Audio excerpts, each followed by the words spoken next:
It is Wednesday, my dude. Cheers, cheers to you. A big, wholesome gulp of water to celebrate Hump Day. We have a lot to cover. Let's get right into it. First things first, in a moment, I am going to be introducing this deck.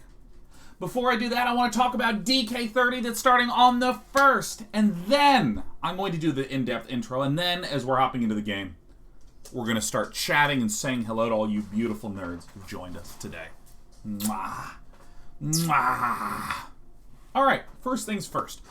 Today we're going to be playing this Sultai Ultimatum deck that uses the oft-overlooked Emergent Ultimatum.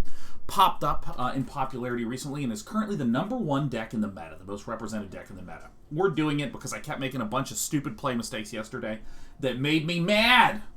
So we're going to be playing this and introing it in a second. If we head on over to the website of day9.tv, oh look, we just went live. If you go to day9.tv, the website, I am pleased to announce that DK30 is kicking off. Now, first of all, what is DK30? The idea of DK30 is trying to come up with a 1-month-long project, something you can get done with in 1 month to make progress towards your goals. So, for instance, I have been looking to reorganize this closet and this collection of stuff here. I might set aside 2 hours a day 2 hours a week to reorganizing each of these, because I'll certainly be done. Maybe in 3-4 weeks. Real simple reorganizational task. Maybe I'm working on a game. You know, for instance, we see, look at this. Shiro, level design for personal game project. Says about a year ago, I taught myself to code using GameMaker Studio and develop the core of a puzzle platformer, but I've been procrastinating on furthering the project. My goals for this DK30 is to design, implement, and test levels for this game. Again, Shiro didn't say, make the whole fucking game. Just a couple of levels. Just test those kinds of things out. We have this DK30 page as a sort of central spot to record what your project is. If you wanted to create a project, it'll bring you to the different categories, visibility. You can make it private if you're just looking to track stuff for your own, so on and so forth. Some of the milestones that you have on each of the given weeks. The whole point of DK30 is that on March 1st, the spring DK30 will begin. And you can actually go to the homepage and see it listed right there. Let me pause this. Ugh. You can see there's the spring DK30 right there. The whole point of DK30 is that we all start on our projects together on the same day, and we can use the Discord to just give each other encouragement, to give each other a little positivity, share our delays, share our successes with one another. So that way we can gloriously succeed together. We run a couple of these a year. This particular theme for this DK30 is about your New Year's resolutions that you may have fallen off on a little bit, or maybe you didn't even have one at all. Kick off a DK30 by trying to reignite what you're trying to do. We encourage any and all to join. I'll be doing one. I haven't quite decided on what I want to do yet, but we have everything from fitness projects to cleaning projects to game projects to art to coding and so on and so forth. Now let's talk about the misery that was yesterday. Save and exit. I was, I think that I maybe just had 2 more pips, but I mean, basically I was exactly at this location yesterday. And I think I made a game-losing misplay in 60-70% of the best of 3s that we lost. And so I just went, screw it. I'm not going to play any of these nonsense deckaroos. I'm going to play the #1 deck in the meta that we're going to be introducing right now to hopefully hit Mythic and then return to making some real dumb garbage. Whew. Let's talk about this deck. I want to talk about the core card that is in this Ultimatum list, which is Emergent Ultimatum. So there's a lot of text on this card that is super, super critical. I'm going to move it to here. There we go. So first, search your library for up to 3 mono-colored cards with different names and exile them. Mono-colored cards. This is really important. It's not search your deck for 3 cards. It's for 3 mono-colored cards. An opponent chooses one of those cards. You shuffle that card into your library, and then you cast the other 2 for free. So let's imagine that you had a 7-drop, an 8-drop, and a 9-drop that were all monocolored. You would cast this Emergent Ultimatum. Your enemy would get to choose one that you don't cast, and then cast the other 2 for free. And so the reason this was kind of an overlooked card for a long time is, what the hell are the 3 really good monocolored cards that I want to focus building this around? Like, I don't get it. This deck has basically found dejuicers, okay? First of all, Valki, God of Lies. This is the big one. This is a monocolored card, because Valki, God of Lies is black, but you are casting it, and whenever you cast a modal dual-face card, you choose the side that you're casting. So you can cast this non-monocolored card for free. You then also have an Alrund's Epiphany, which is take an extra turn after this one. You also have some other nice ones. The Kiora Best of Sea God to summon a Kraken, tap out your opponent, gain control of target permanent an opponent controls. Vorinclex is another one that if you get Vorinclex and you get Valki, it means that Tibalt will come out with 10 loyalty because Vorinclex doubles the amount of loyalty counters. And so you start out as 10 with Tibalt, and then you -8, and you get to cast everything. You basically, it's like draw 30 cards. It's just an insane potential value situation. Let me move the land card out of the way. But you kind of have a suite of really nice, expensive, high-end spells that you can cast. Now, what does the rest of the deck look like? Well, if I start in the mid-range, it's Ramp. Cultivate lets you get more stuff out. Migration Path lets you get 2 lands out. Bind of the Old Gods kills any non-land permanent. This is, in my opinion, the best saga of the set.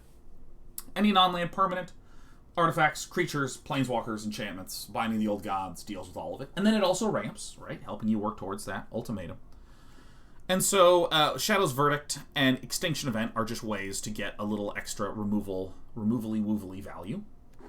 We also have Yorion Sky Nomad to just do Yorion things, which is usual stuff. And as is the case in any good control deck, the 2 mana spot is stacked. Disdainful Strokes, Jwari Disruptions, and Negates as nice potential counterplay. Eliminates Heartless Acts, more removal.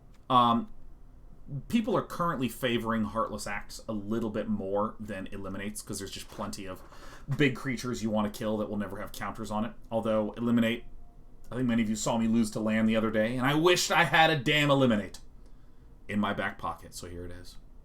Omen of the Sea is a very solid, just draw card that almost always works as a duplicator with Yorion.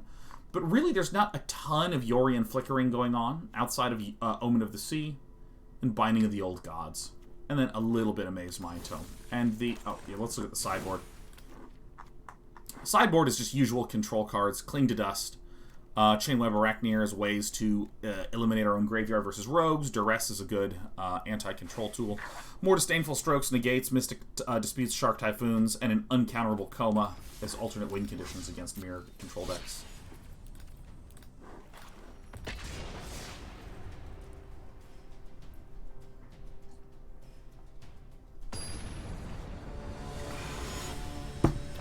Mendel says, how similar is this to Yu-Gi-Oh?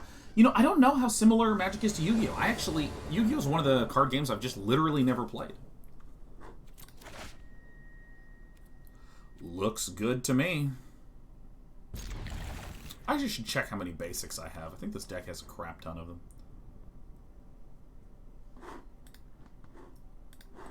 And also, this is kind of one of the reasons why 80 cards in a Yorion list feels nice with the ultimatum. You want to ramp to it. You want to have consistency in ramping to it, but you also want to make sure you have enough basics.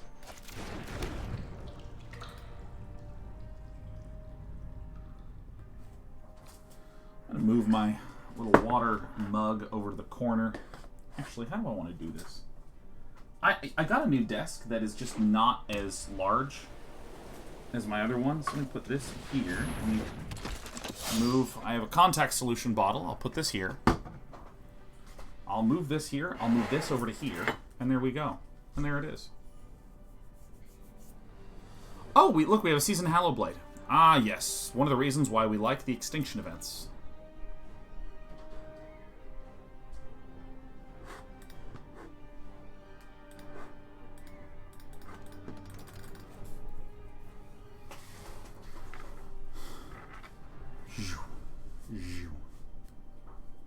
White, green, blue is Bant. Oh, yeah. One of the coolest words.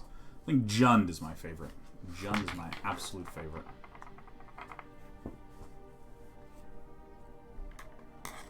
Alright. Where'd Lenzior go? Did we lose connection? Are we still broadcasting? Frames lost? 0? I don't know.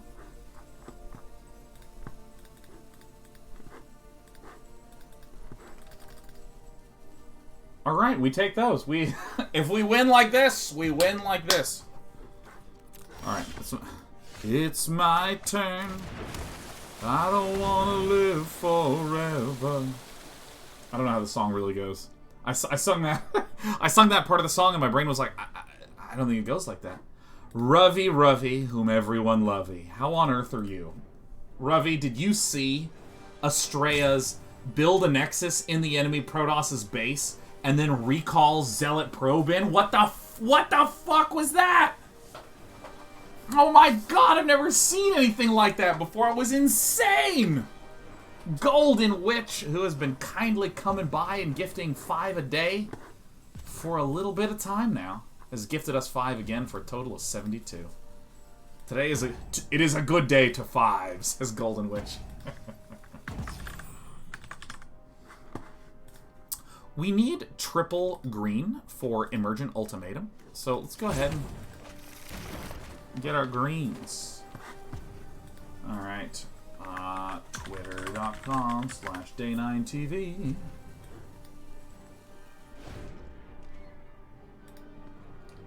See if I can get this thing on.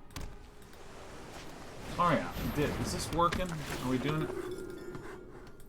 Alright. Alright, let me see if I can do this.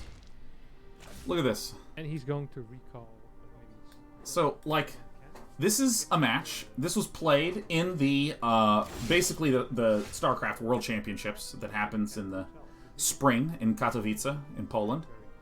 Astrea is an up-and-coming North American player. I don't know if I should even say up-and-coming anymore. Astrea has just been a beast. Trap, one of the greatest Protoss players of all time.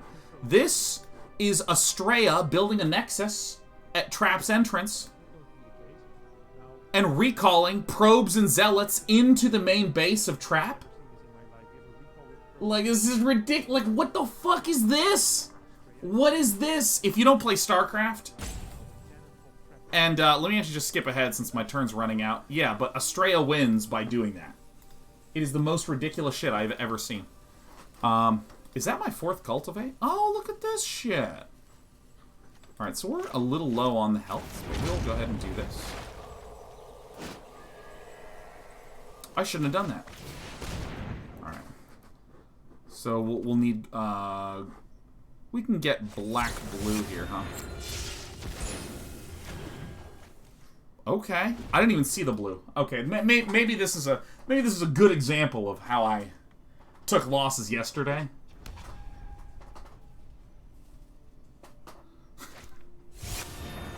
Yesterday we lost a good amount of games because I kept doing things that would distract me for no reason. So, for instance, opening up a StarCraft replay or StarCraft clip, and then coming back and not even seeing that there was blue there. 1, 2, 3, 4, 5, 6, 7, 10. I think we have lost the video game. This is 1, 2, 3. This is a cleric. This is a cleric. So that's 1, 2, 3, 4, 5, 6, 7, 8, 9, 10. 3, 4, 5, 6, 7, 8, 9. So that's maybe a way that we could make it work.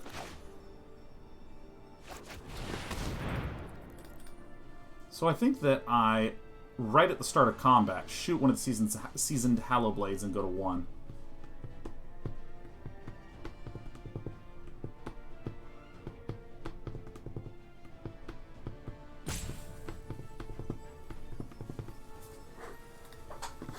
Okay, let us see here. New places. How close is MTG to having a turn 0 or turn 1 win? Not. It just doesn't exist in Standard. Just doesn't exist in Standard. Where can I put this food?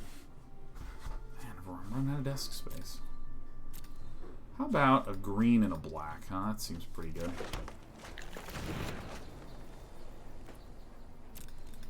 So So this seems like the way that I can maybe win against Lenzior here.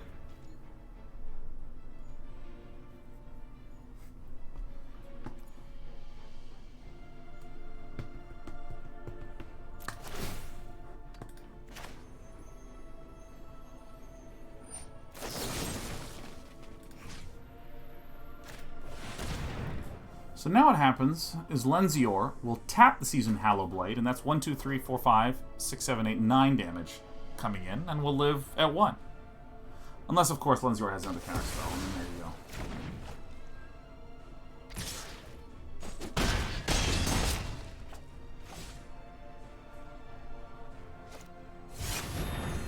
go. Why did I not take...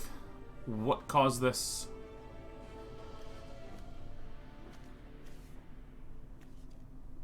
Why was this at 3?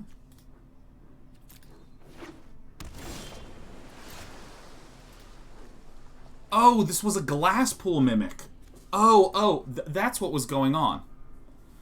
That's what was going on. I forgot that this was a Shapeshifter Rogue. Okay, so here's what we're going to do. We're going to play Emergent Ultimatum here. Doink. If this is a counterspell, then Lenzior is better than we are. Whoa, not this one. Although this might actually be a reasonable one to do.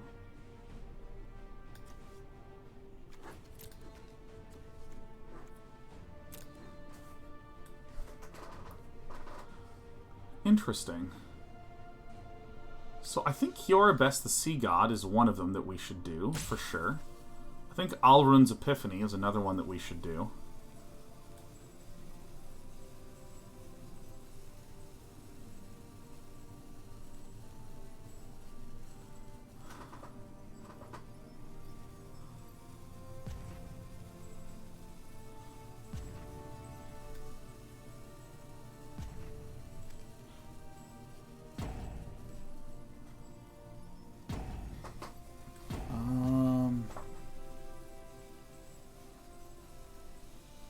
Sure which one, because remember, our opponent's going to be able to send one back. I'm debating between doing, like, you know, I think this is right. I think I do this, and I do this, because here is... Did I highlight Alrund's? No. I think this is right. I think this is right. Because remember, our opponent chooses one to send back. So if my opponent chooses to send back the Shadow's Verdict, great. We then get a Vorinclex, and Kiora lands and taps everything on their side.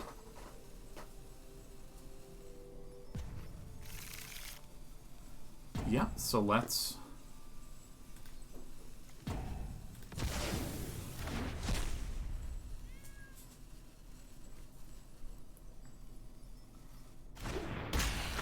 This lands. This, it hits both chapters, because remember, Vorinclex doubles the amount of counters on a thing. And I'm going to crack this for streamer equity. Yeah, I maybe could have explained that substantially better. But instead of doing that, I didn't do anything at all.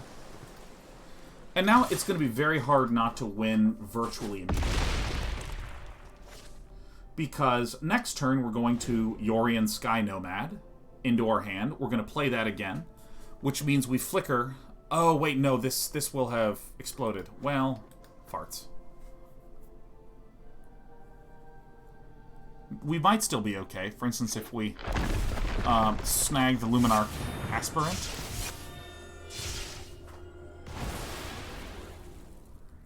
$14 damage coming in right now.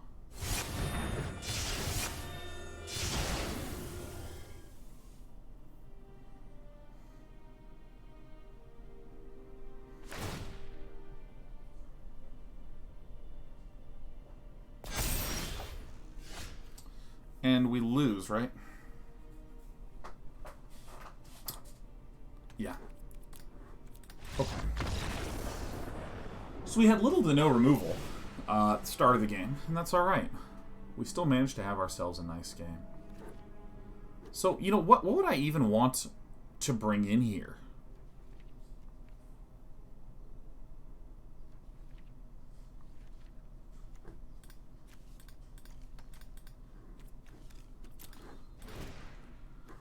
think I just take out the Disdainful Strokes and put in the Mystic Disputes. I think this is maybe the only one.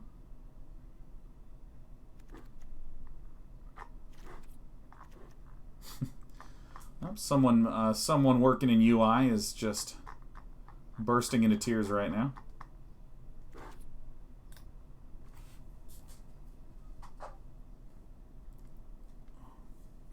I think we don't really have that many sideboard cards against an aggro deck because it's just so common for us to draw excellent exile-focused answers. Do you love these that they still haven't fixed that? I think it used to be fine.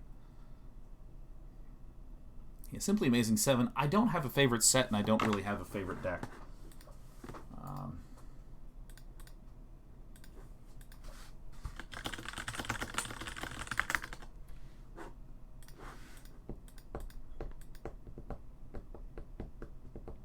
It has always been there? I don't think it's always been there. I don't remember seeing it that often.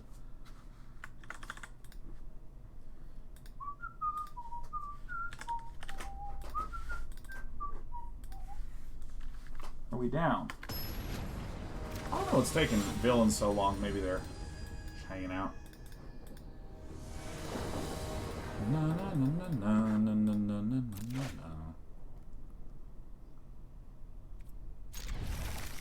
Do I keep this? I think I do. Right? Because this is 1, 2, 3, 4, 5, 6 mana, and then there's 7.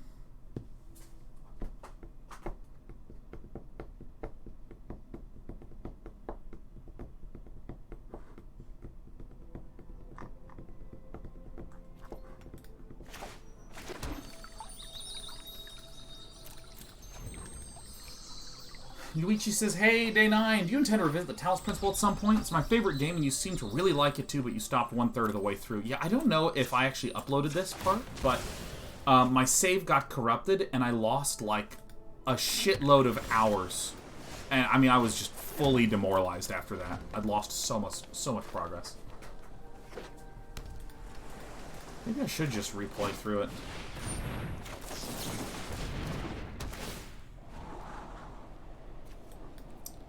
You know, I just kind of feel like maybe we don't need more.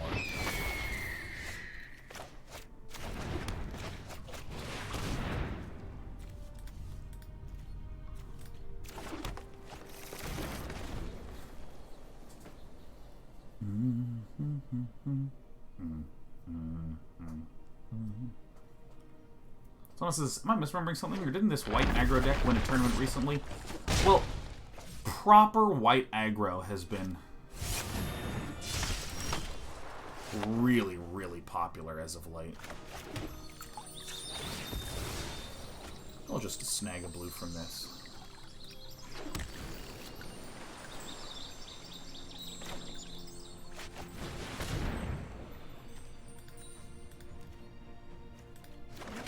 Doesn't especially matter, because as long as I play green source next turn, we can Emergent Ultimatum.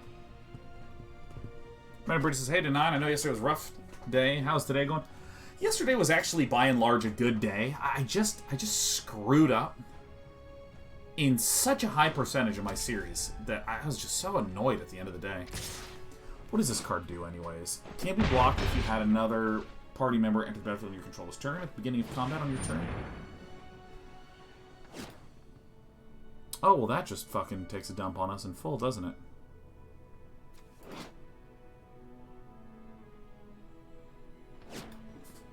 Okay.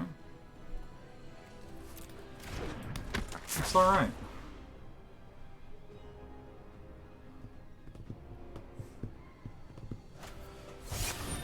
Archpriest of Iona, okay.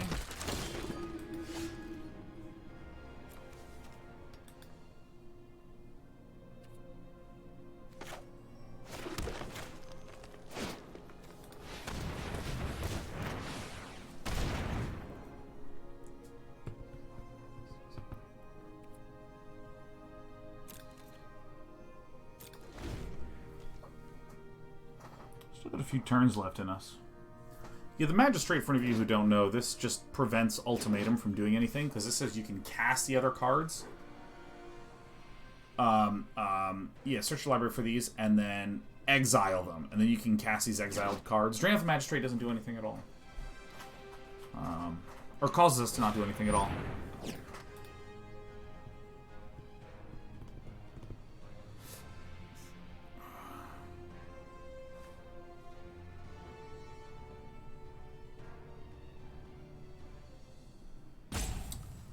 I don't really know if I'm going to get a better opportunity to slam one of these down.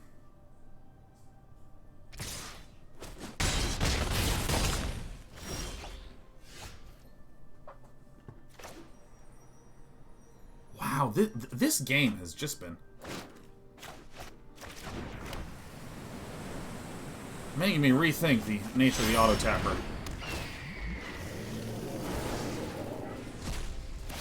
It's plausible to come back.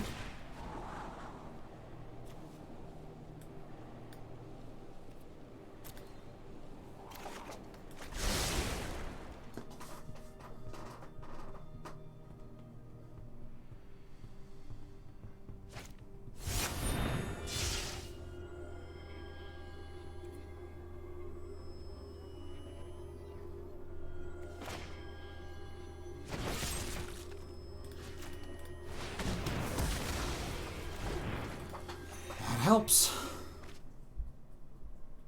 This is Azorius Party. Spoils of Adventures is just a great card if you can make it work.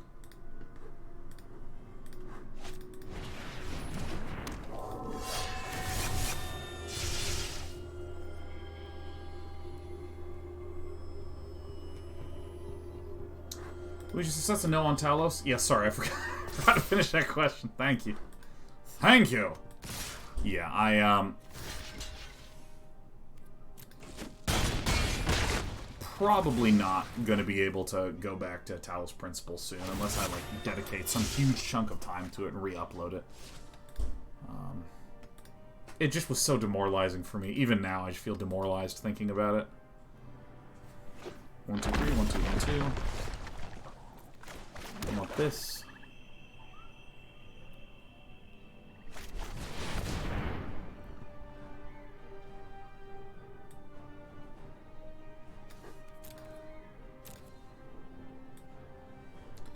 I think I actually go for it here.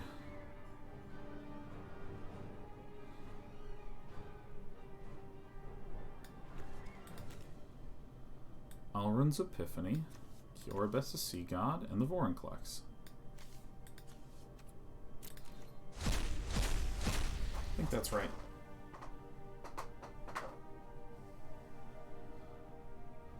I think this is the play, because this will do one of two things. We either get the extra turn,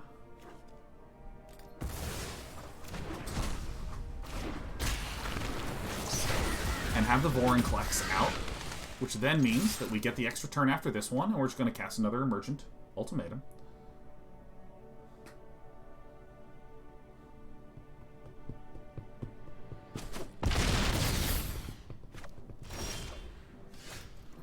Or we're going to do this. Alright, so we do this again now. And we're going to look up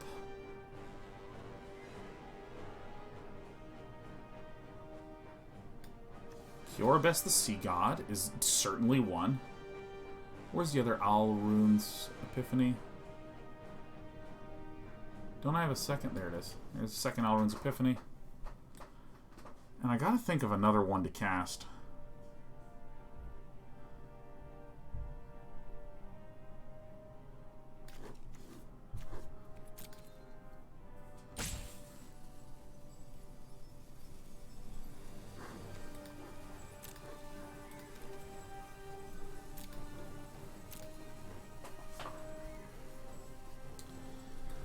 Part of me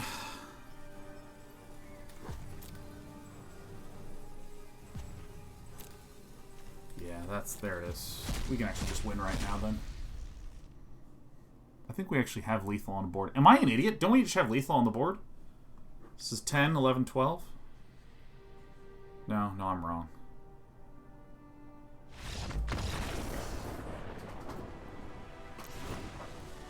You know what? We're pretty damn close to winning. Deck's perfect. By the way, I think many of you are seeing the benefit of the Emergent Ultimatum now. Ashenberg says, I was thinking too small, ... Yeah, I think taking extra turns, being able to -8 and shoot them in the face.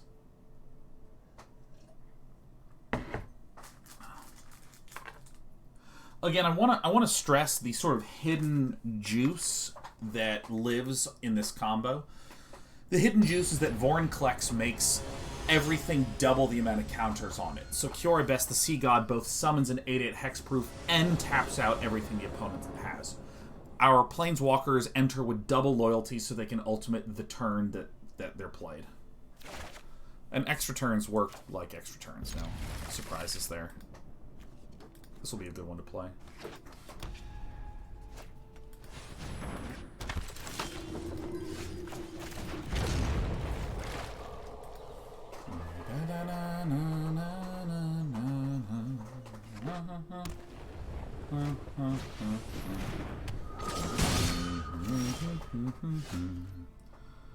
Alright, so I'm going to play this island, and I'm going to smash Valki, and I'm just going to see what's up. So there is a negate.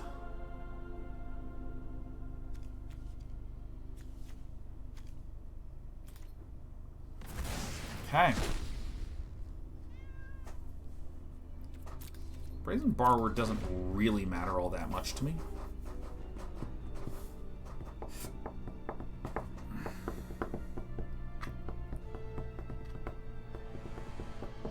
GZX is on the subject of puzzle games. You played a bit. Of. Any chance of finishing Baba Is You?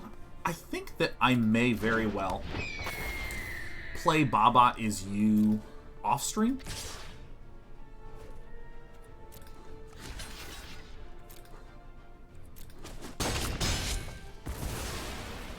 Welcome back.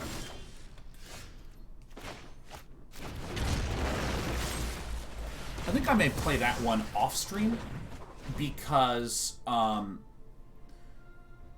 it's kind of the viewership problem of puzzle games, where what puzzle games tend to do is they tend to say, oh, please pay. Please clap. Excellent.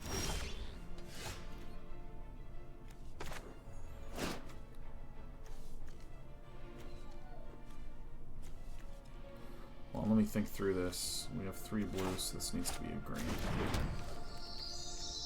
We have 1 black.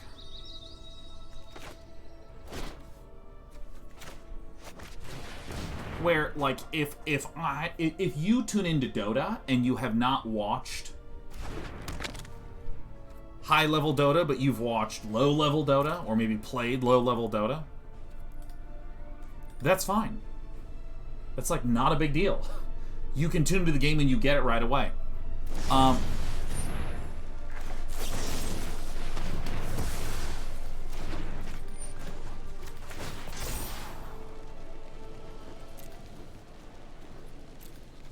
Not want that. The problem that comes with puzzle games is that if you tune in, like let's say it says day 9's playing Baba Is You and I'm on day 1, you're seeing the new mechanics right when I'm seeing the new mechanics. If you tune in on day 4, I mean, it's hard to even understand what the fuck is happening, man. Like,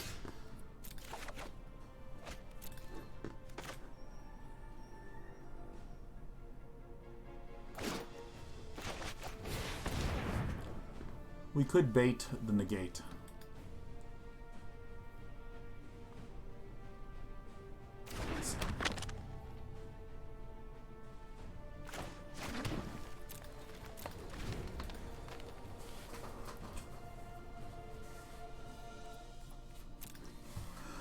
I do think that game is fucking unbelievable, though.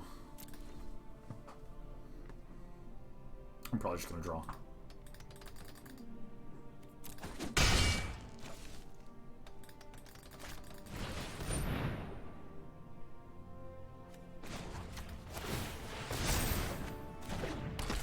Not as concerned about this one.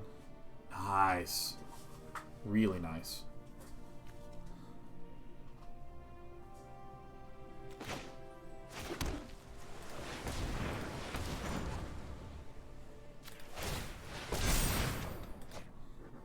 I did this now because my opponent only has one blue up, which means they only have Concerted Defense up. They don't have Negate. So if I can draw like a kill spell right here, that can be quite good.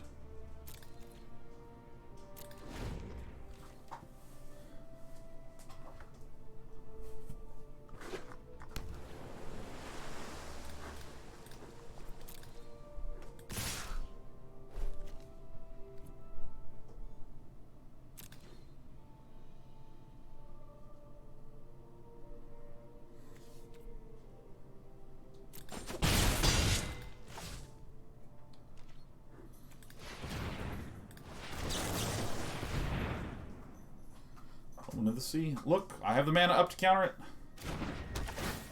C'est parfait.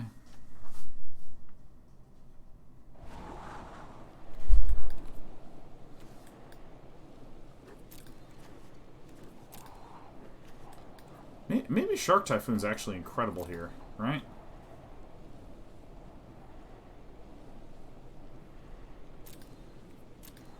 Kind of helps guarantee that I can eat the Granite Magistrate. I need an additional black source, huh?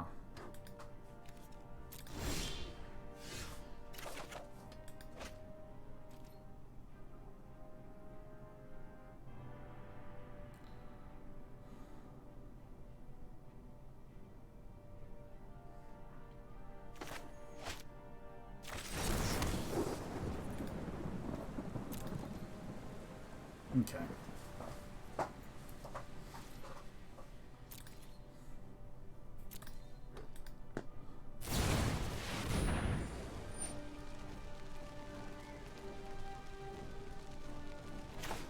This is a bit of a pain.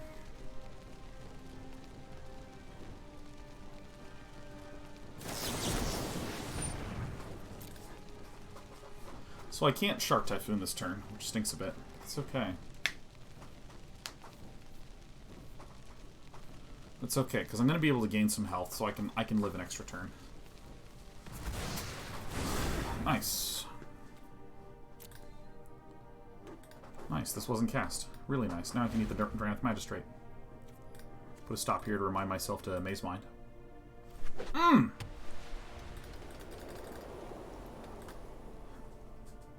If my opponent countered my counter, I would have to cast Jwari Disruption to prevent that.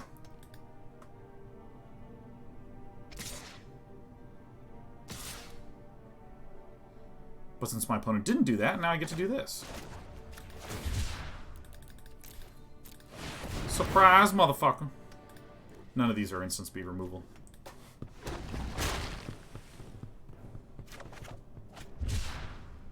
Well, that's quite wonderful.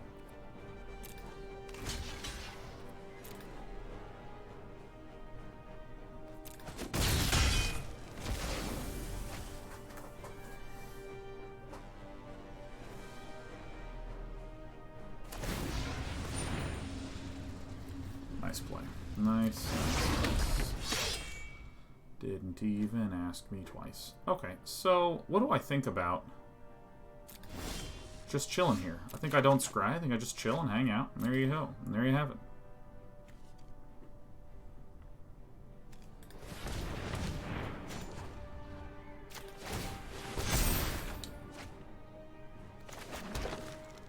Ugh.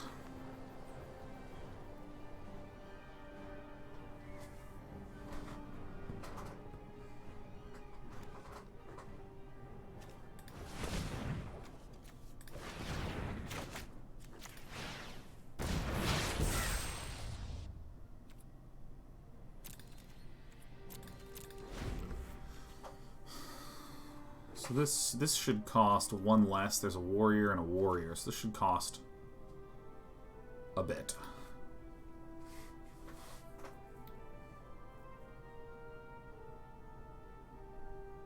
Crazy Colossal Shark Typhoon seems to be one of the best blue cards in a long time. Well, damn right it is. I don't think I crack this. I don't think I need to. I think that we are leading.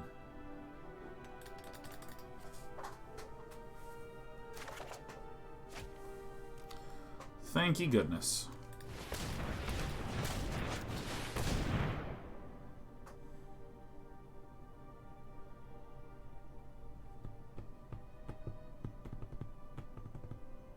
Black, black, black.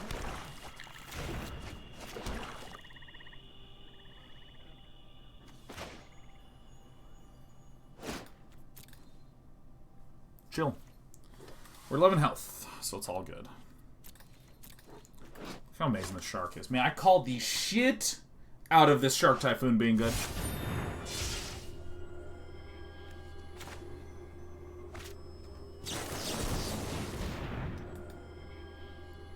Bang.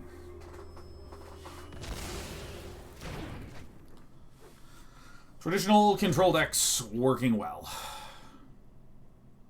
We are playing at a yellow hat's pace right now, man. We are taking our sweet old sweet ass time.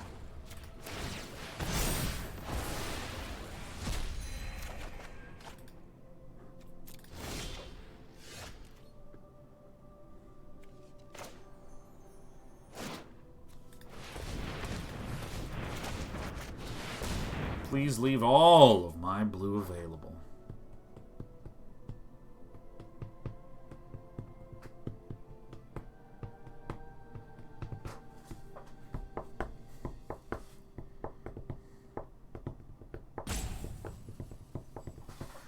Oresti's Live says, what situations do you think it's appropriate to hardcast a Shark Typhoon? I'll tell you all about it in just a moment.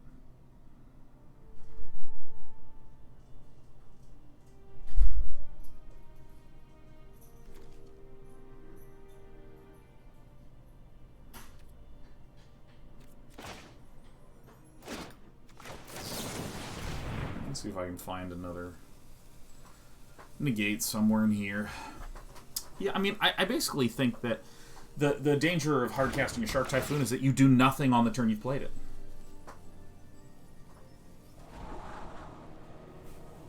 Oh, that's actually just too funny.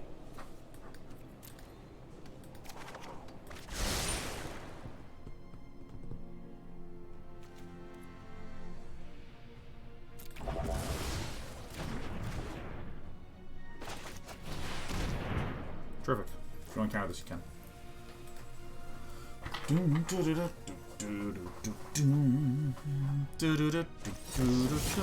You got it. Anything at all. You got it. Baby.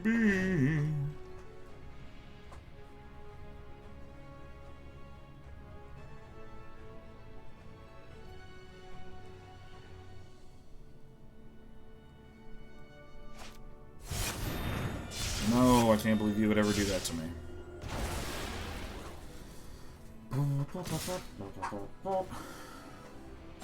Please no Mandastray. I mean, nothing beats us right now. We have too much. There's way too much plasma right now. Okay.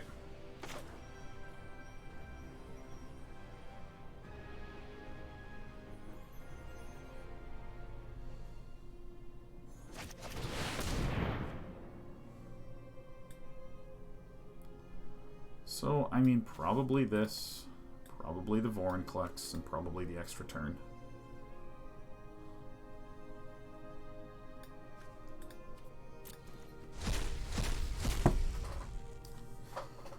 Nice tap out opponent. Yeah, Blue Fire. I don't even know if they had a choice. I don't even know if they had a choice. We've done it.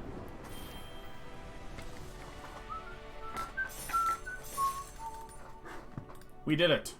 We navigated our way to the win. I will note, by the way, if any of you want the deck, don't type !deck. Just hover over the screen and it's right there on the screen. I think one of the brilliancies of this is just being very careful about having like one of these, and then having two of these, and then having like two of these, and having like two of these. In other words, the deck is not running 4 ofs of a lot of the power cards. They're instead running 1 or 2 of. And so in this way, one, the probability of it being in the deck is higher. Well, I guess that's a nonsensical point. If you have 1 card out of 80, the probability of it being in your hand is low. If you go from 4 to 1, the statement is incorrect, but it doesn't matter. Anyways, let's hang on to this. Let's send that one back. So we want this as green. This is blue. But because there's not that many killer cards, like big game-ending cards, it means that the deck winds up functioning with way more control, delay, buy time elements. Oh shit, I fucking played the wrong one. Fuck.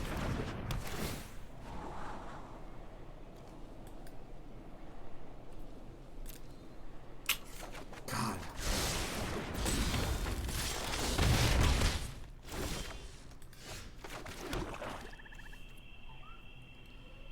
Okay.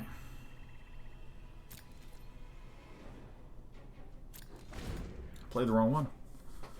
I literally set myself up correctly, and then I just cast the incorrect window. It's never fun though.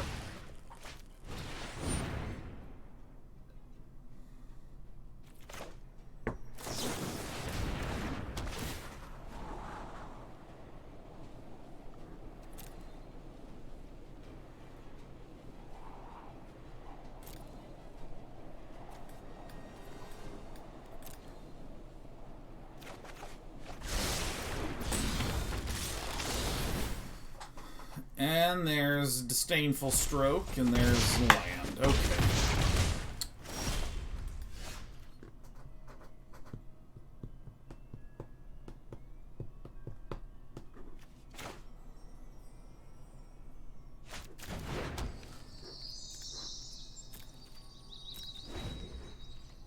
Okay.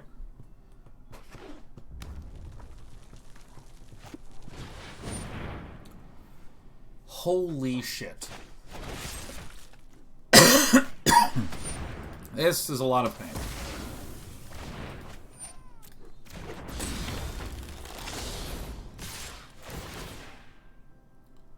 There's a binding. Okay. I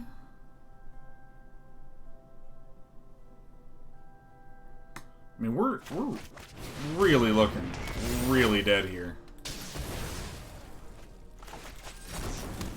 I mean, I really look and feel really dead.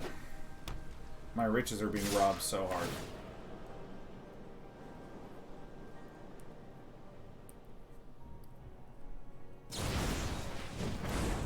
Shit. Alright. And that's how you lose the video.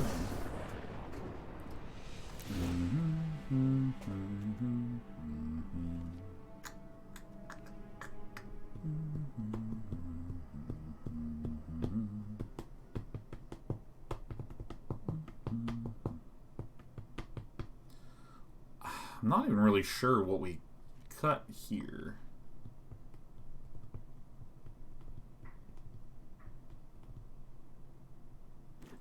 Scroll glitch. Yeah. Whoa. Whoa.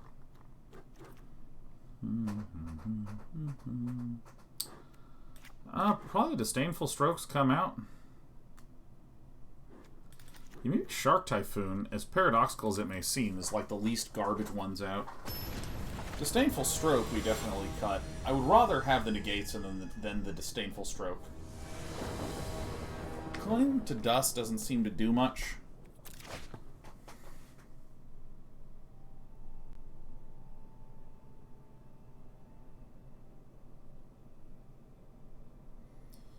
What a mess of a hand.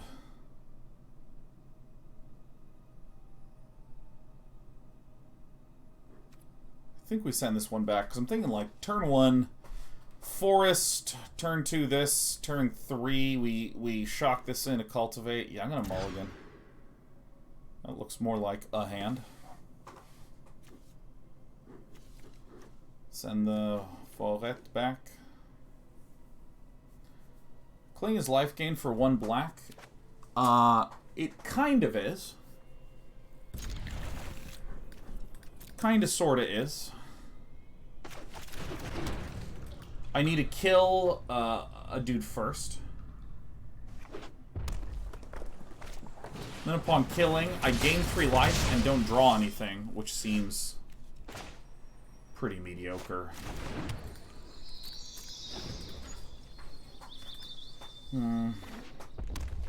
Yeah, I don't know.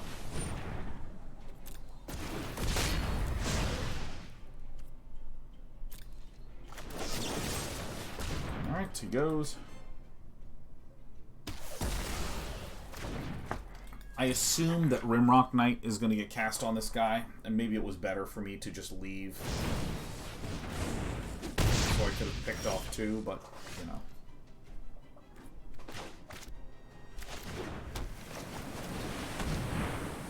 Black, green. Green. Green! Green! Okay, hit me.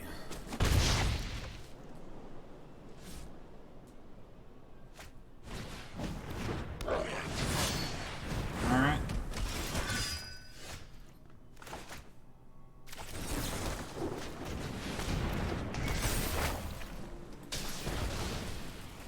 Go ahead and bind the shit out of some old gods. Ugh.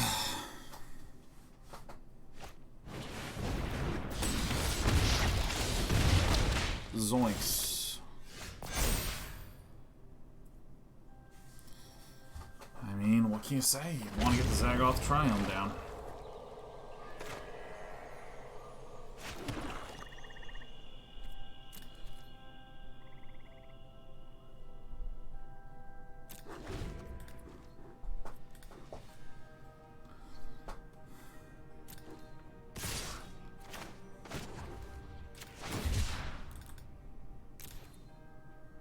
You leaving up blue, damn it? Alright, cool.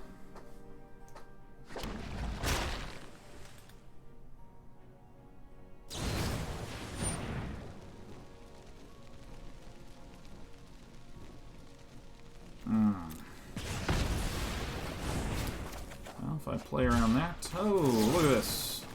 Never didn't have it. Yeah, there's a bit of the pickle where I needed to leave up mana in case of Embercleave.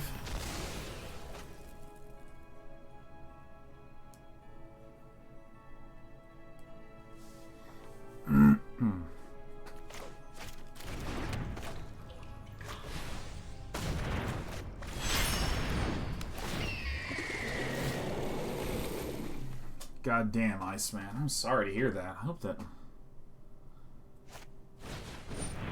I mean, even though it's not, you know, one of your family members, I can't even imagine how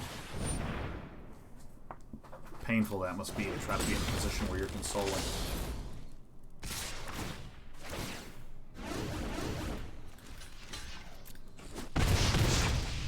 Mono red is still good.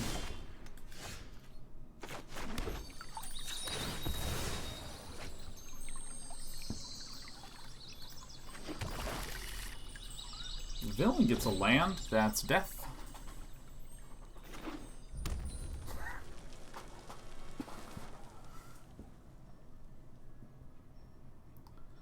It appears we just lost hard to mono red.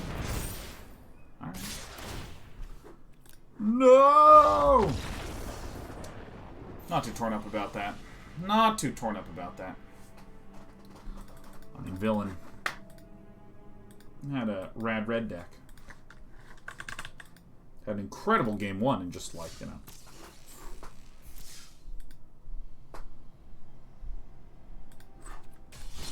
That's good stuff.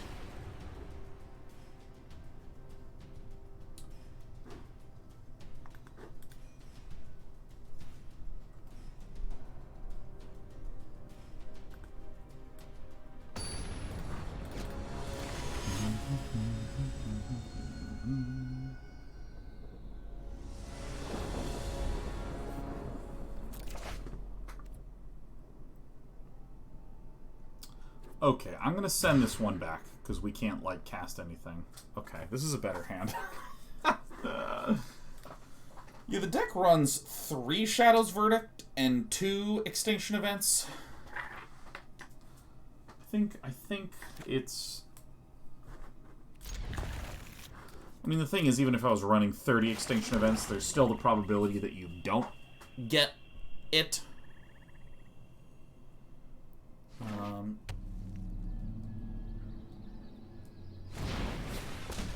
I mean, at the end of the day, though, there's This is the #1 deck out there for a reason.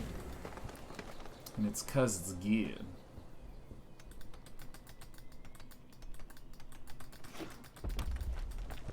Bring it on, little guy. Ow. Okay, so we do this. And we say blue-green. What? Is this time spiral? Is there a counter spell? Okay.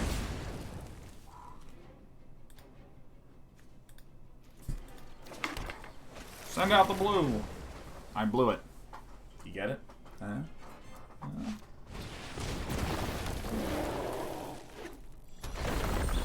Oh, you would! Just brush fire me to death. Oh, that's right. Tybalt's Trickery is the red counter spell. Bring it on. I'll take your damage.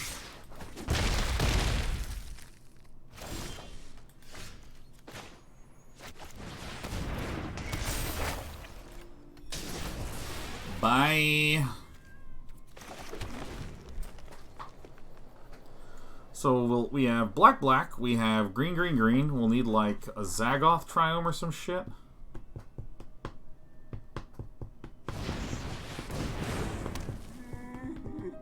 This looks hard to lose, I gotta be honest.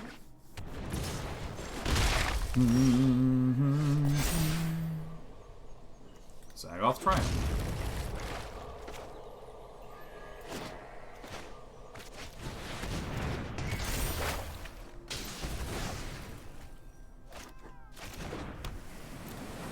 I think we've done it. Darth Diroxium.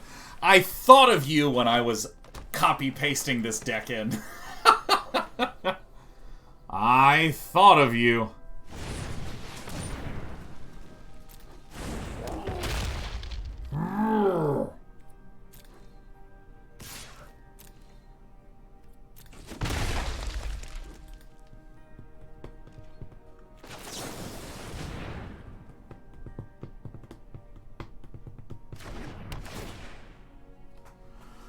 Mike Nike 135 says, hey, and I just wanted to. Ooh.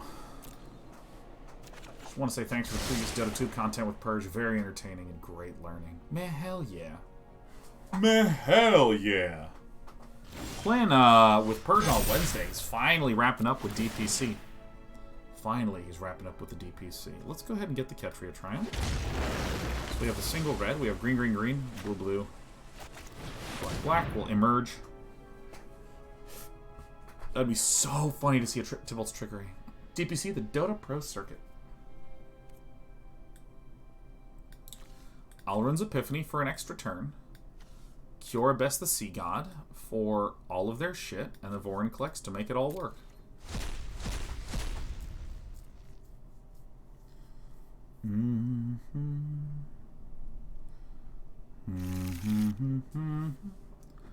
Alright, so we cast this one first, and then this one second. So it goes on the stack in the intuitive order.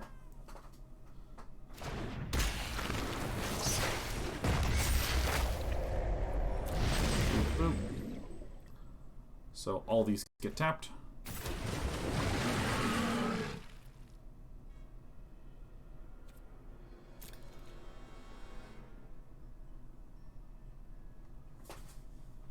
You can keep the Jwari Disruption.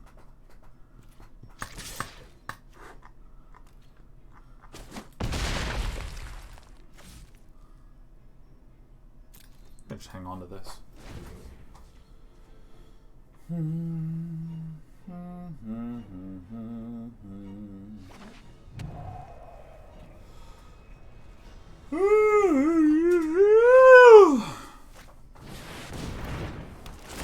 Been honged. Now we do have 14 damage coming in.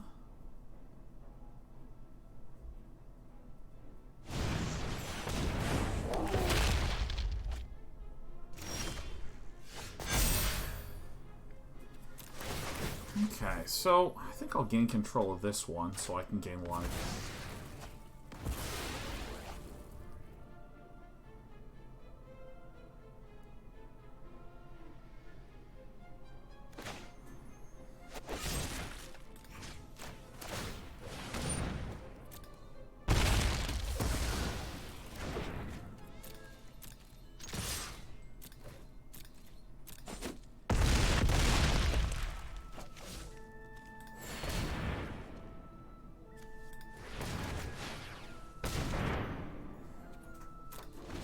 That seems good.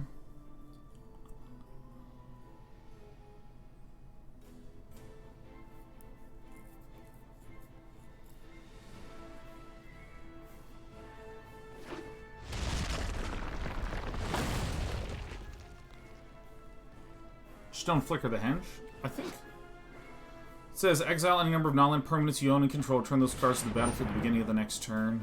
Oh.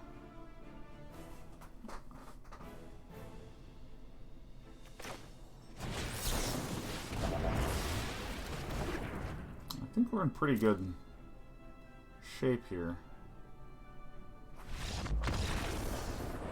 Can flicker it, you don't own it. Is that how this reads? Yeah, permanents you own and control. Great.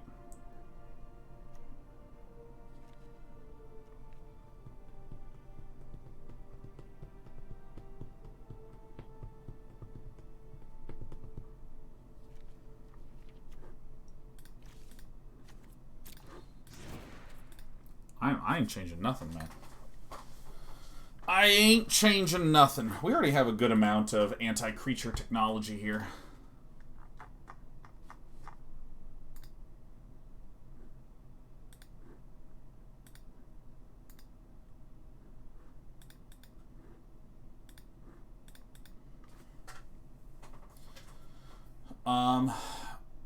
Did I miss something with the line of taking the tapped giant with Kiora, Heartless acting the untapped? I don't see what you mean by swinging for lethal, because if we take the giant, they have 16 health. We only have 14 health, or the we can only deal 14 damage. Probably missing something that you're referring to.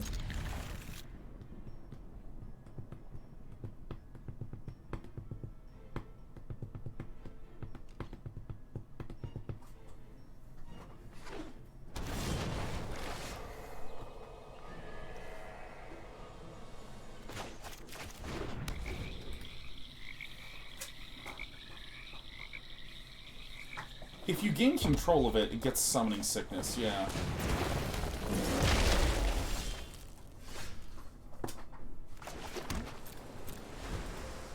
Yeah. So whenever exchanges control, the summoning sickness applies, which is why, yes, you know, you're exactly right, EXEZL. When you take control of... What? Am I getting countered?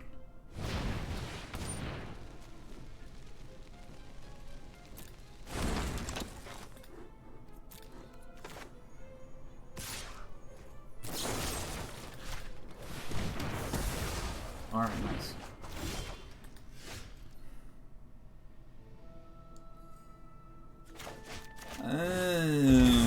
Oh my god, there's no green mana. I'm an idiot. Alright, I'm just... It's a classic misplay. Black, blue, blue, and we shock in something for 3. It's okay. Woo! Alright, well... Any of you ever wanted to know what a mistakey was? It's this. It's what we makey. It's known as mistakey. Nothing? No swings? Excellent. Barkchannel's fine.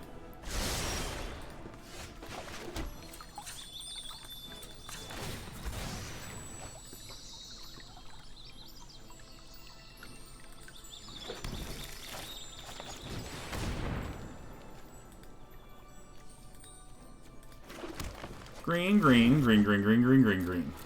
Free, free, free, free, free.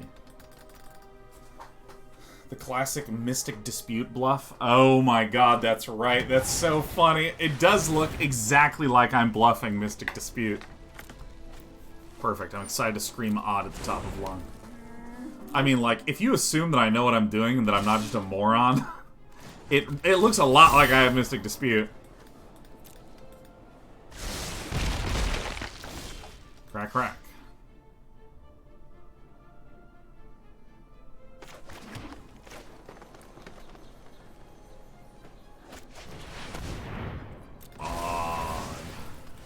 Yeah, I genuinely think we're actually, like, fine here. What a great bluff I just did, huh?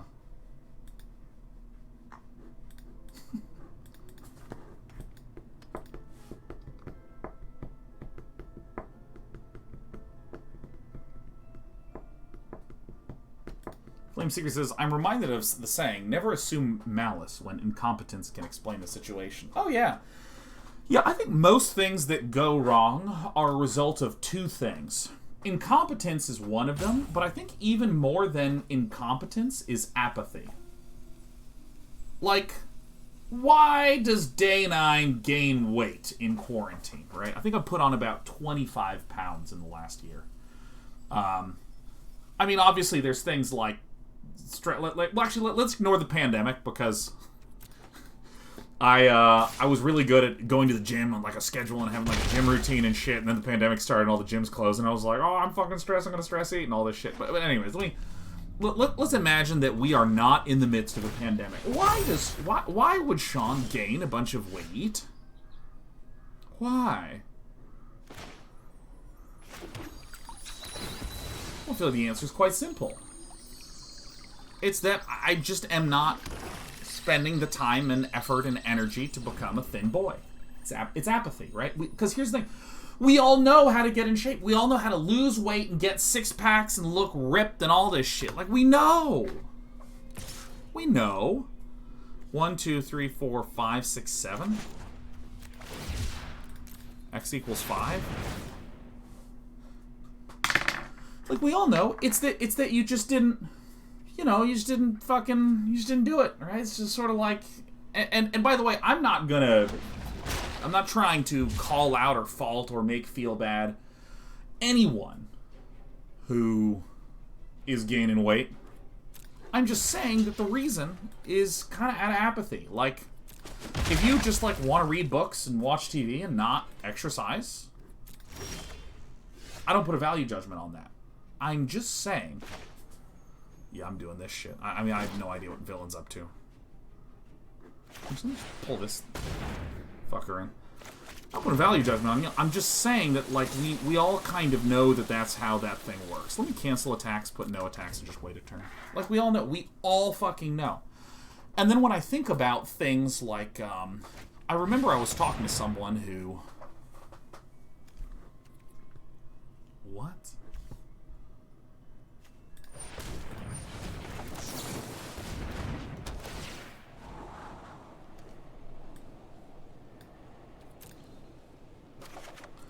I was talking to someone who was talking about a game studio, and I was asking about things like, yeah, I mean, you know, and you can wind up with sort of divergences between the expectations of Group A and Group B, and like, how do you resolve those expectations? I don't remember exactly what we were talking about, but to use like a throwaway example, we were talking about something like, let's just imagine to make up. Oh, art was going in this direction and design was going in this direction, and like you can wind up with real tensions if that divergence can happen. So like, how would you address that? And my friend just goes, you just do it. I mean, it's work. That's what it is. It's just work. And it was just so interesting to hear him describe it like that. Like, no, it's just work. You just do it. You know, and like, again, it's not that it was easy. It's that it's about not being apathetic. It's about deciding to do it, which I thought was just like a fascinating way to describe that. I'll do Valki, God of Lies, on the Tybalt side, and I'll take an extra turn.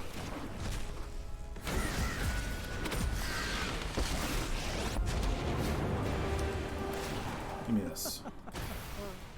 And away you go.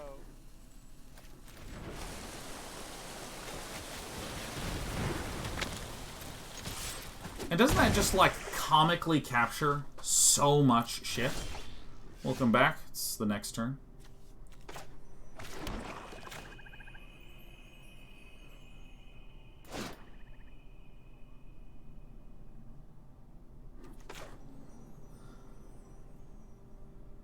Negate, eliminate. So then we get 6 gains from this. Ooh, that's very nice. Painful memories.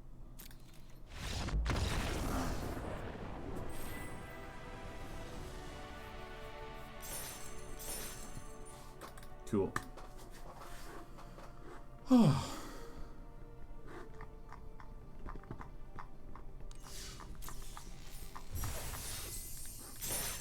And so, like, my point is, when, I can't remember what we were talking about. We were talking about something. Why are we talking about difficulty of... Oh yeah, malice and incompetence. Yeah, no, I think that there is a great many things that you can attribute not to someone being dumb or malicious, but even more than that, just like literally not doing it. And apathy is maybe even a stronger framing for it than even needs to be the case.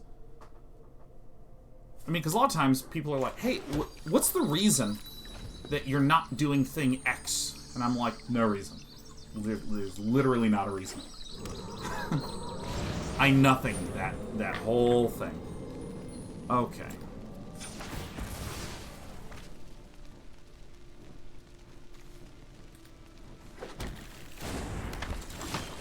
Oh, hey, Hitzel. I apologize, Hitzel. I had no idea.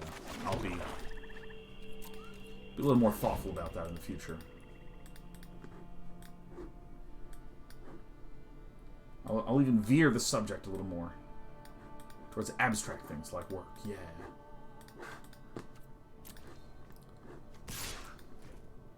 So this would indicate to me that this is probably a nihilist. We run white, red, green. We are nihilists. You get it?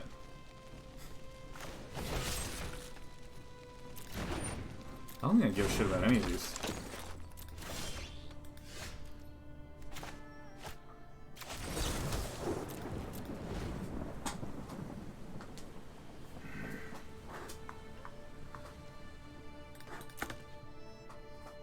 The nihilists.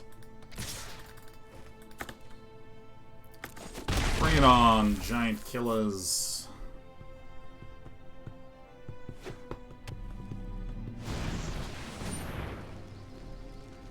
That seems like an awfully better one to shoot. 1, 2, 3, 4, 5. You know, I actually think we're okay to just hang out a little bit more.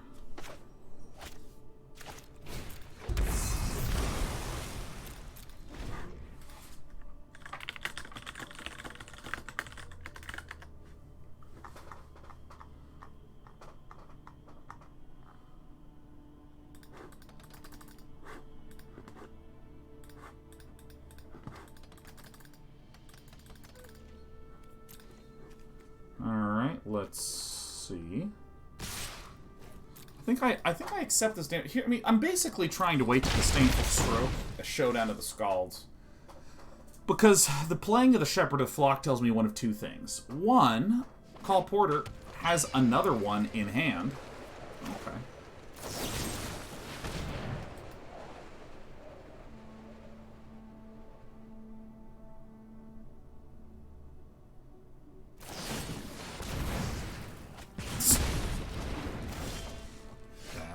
Completely fine.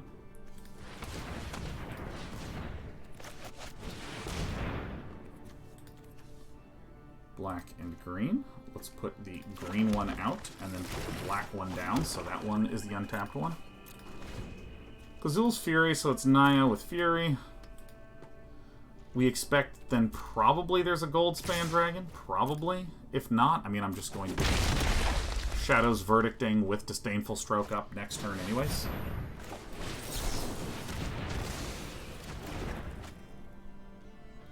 Disdainful Stroke, baby.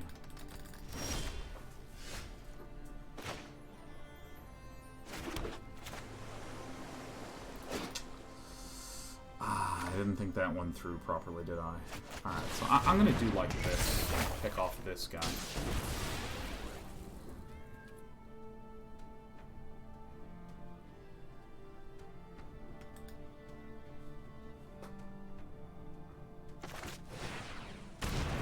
This is fine.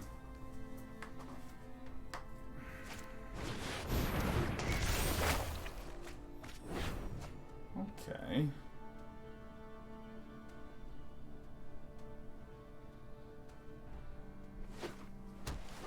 Okay, what do we got? Love Strucks and Edge Walls and stuff? Okay. Okie dokie.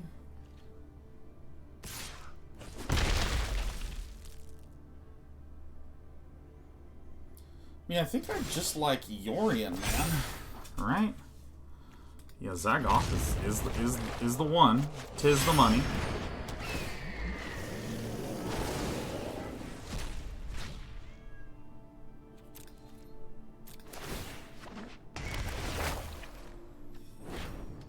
Let's just pick off this one. Keep wamping.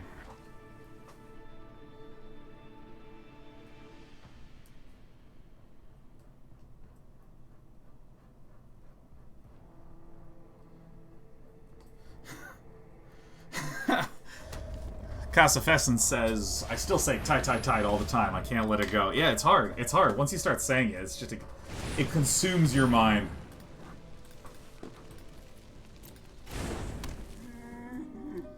The love struck is a little old place where I might shoot it, I might not.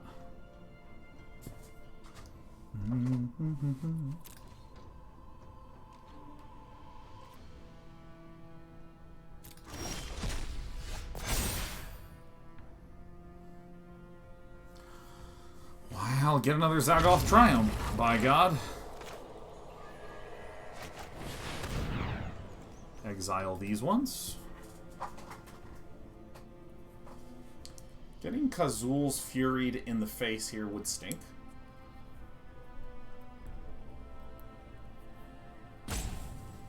You're correct, Easy BFT. I wanted to make sure I have a Heartless Act up.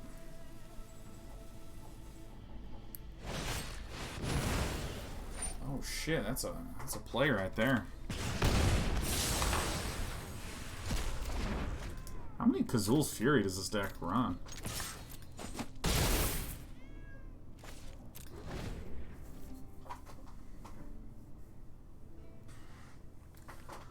Bush and Style 6 says, what do you think of Pelakronos in sideboard or main?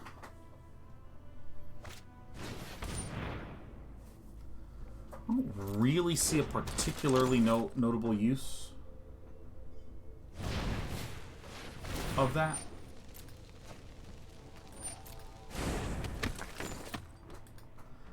It's pretty expensive, and because the control combo is just so incredibly good.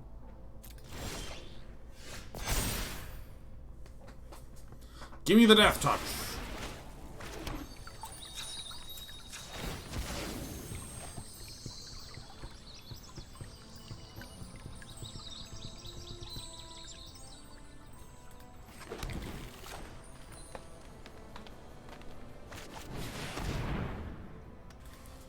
Yeah, because of the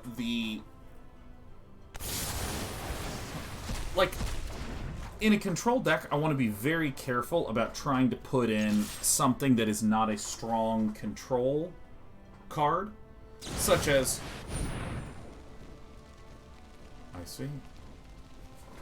such as creature removal, counter spells, sweepers. I'm leery of putting anything in that doesn't do that.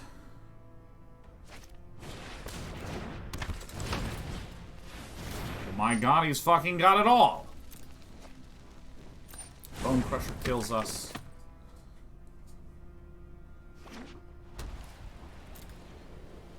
Still no dice.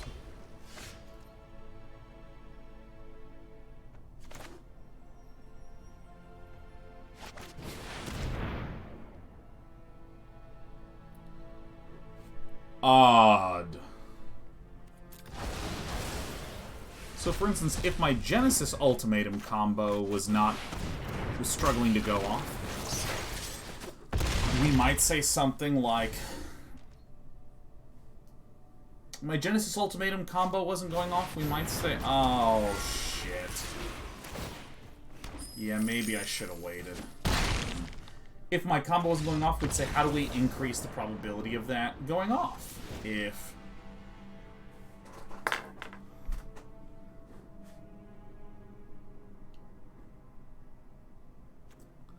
Let me just look for a second. I think the list is pretty much good. I do want to get one more negate in. Maybe one more of these in. This is probably right. Well.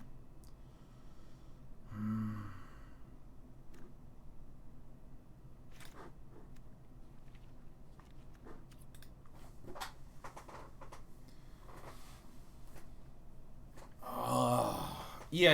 If someone is making a suggestion to a control deck, it's like, what's the goal of the control deck? And if it's like casting Emergent Ultimatum, we're either trying to do something that will make that cast stronger, or we're trying to do something that helps us get to that cast more frequently. And I mean, this is a very broad rule of thumb, but I still like the statement.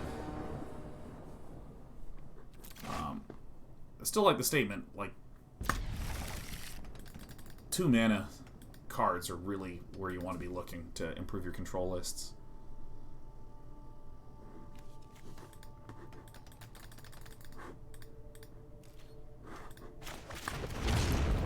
Triome.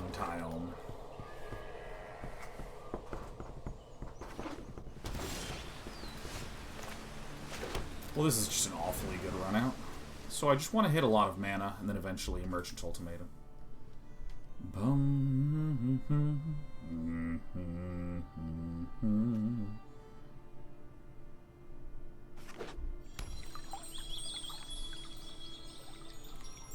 Do these match? Oh no, I was starting to go like, oh my god, do these ones actually like line up and stuff? Alright, so Cultivate actually has some tap lands. Dum ba da dum bum bum bum bum.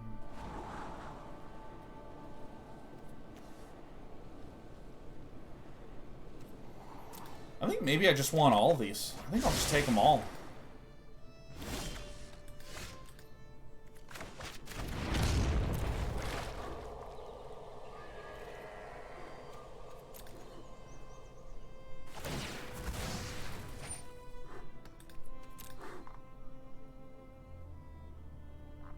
Oh, I see, Hitzel. Thanks for clarifying. I just want to make sure you weren't too bothered by what I was talking about. Barry Carleon. 16 is the number of No Man's Sky. Is that true? Is that a thing?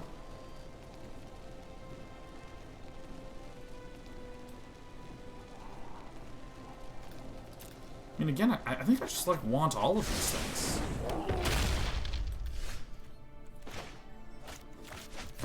I think I'll need a crack for a green for sure.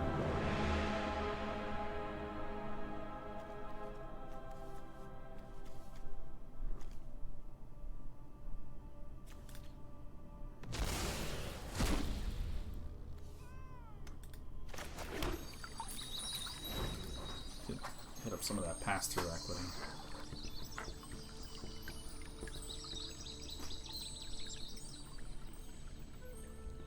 $16 was like a mission? Huh.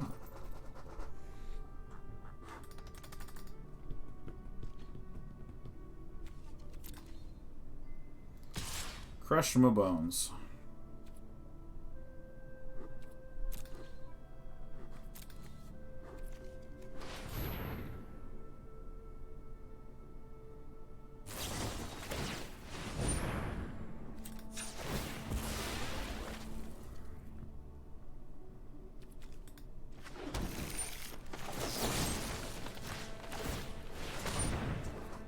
Okay. Owie zowie. Alright, that's good.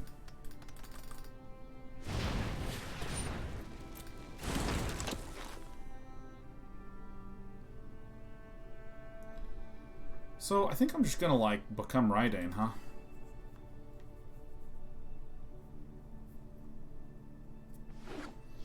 Okay. Oh my god, an eliminate is like perfect. Become this particular 3-mana card.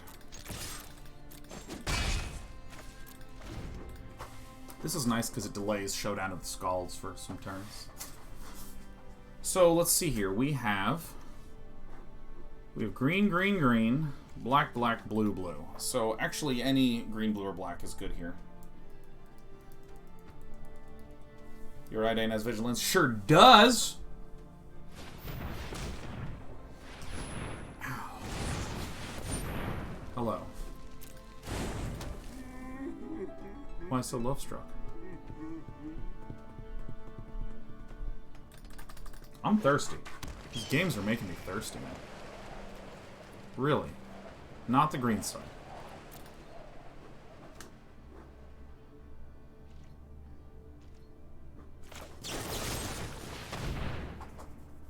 May as well just keep tucking these things down.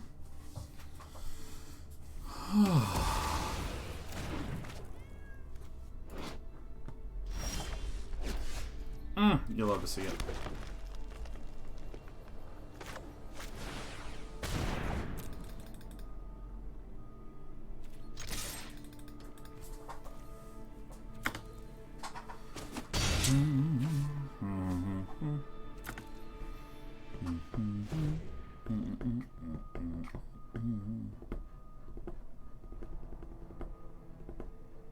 I think Goldspan Dragon is ridiculously good. Like, ridiculously good.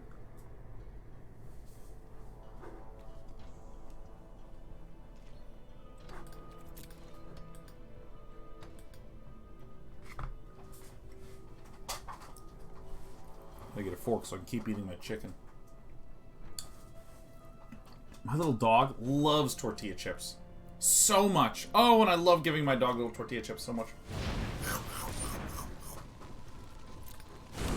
Yeah, I'm like really surprised that this was not green. Oh my god, she's so cute.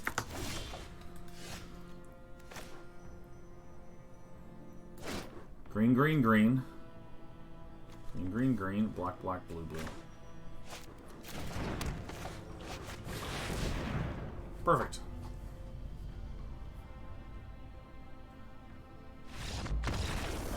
Victory! Yeah. Alright.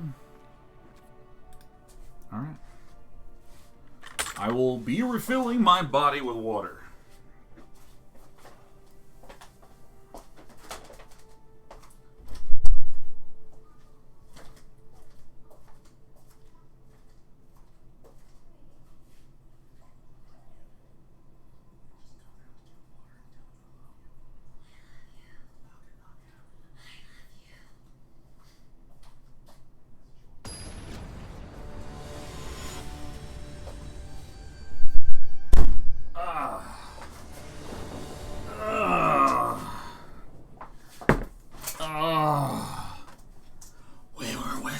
Secrets. I mean,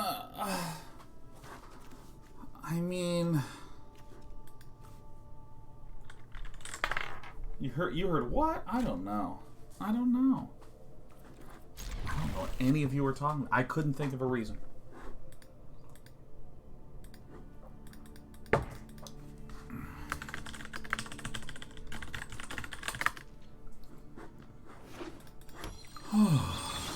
Alright, here we go.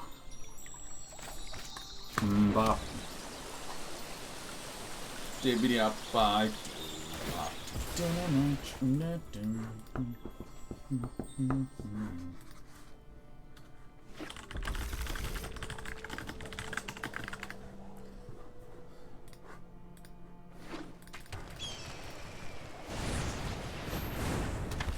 Alright, Shepherd of the Flock. Not entirely sure what I want to do here, but I think that what I want to do is accept the damage in Omen of the Sea. I think that's right. Okay.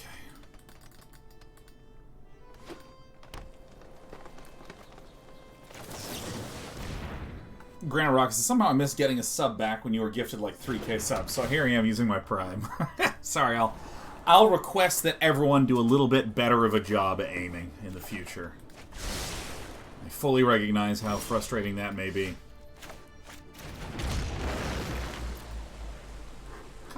Kinda interested in what Call Porter is going to do. I think that it's okay for me now to eliminate, because then next turn I want a Binding of the Old Gads.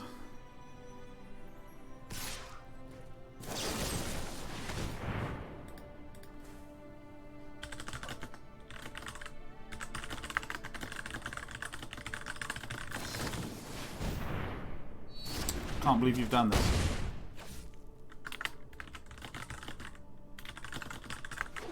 If you want to know, I'm just flirting with my wife. That's all I'm doing. That's what I'm typing for. I'm typing purely and exclusively because it makes me titter. That's it. I don't know you do this. I do this all the time. I love if we're like at a dinner with someone just like texting her shit. Like it doesn't matter. I just like texting. Messaging, having a little secret back channel conversation. Ugh. Well, this run out was gross. I think we just keep planting down the Zagoth Triomes.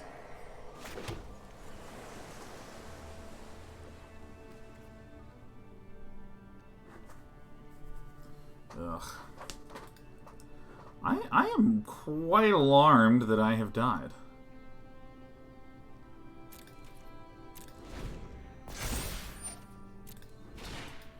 Huh.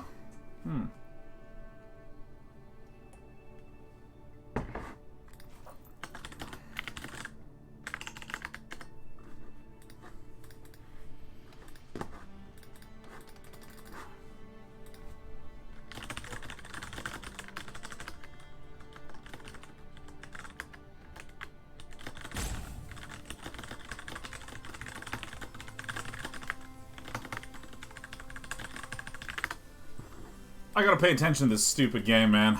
Sorry, we're big flirt energy.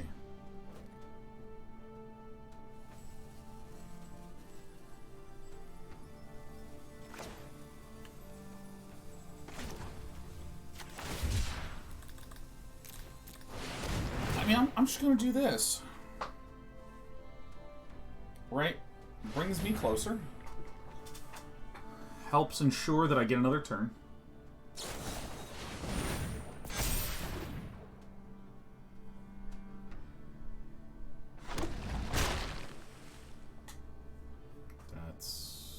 Fine.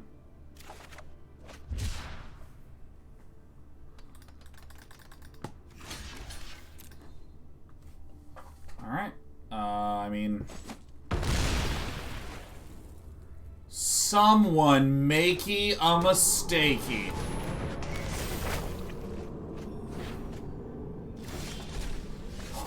Oh my god! That person made a mistake!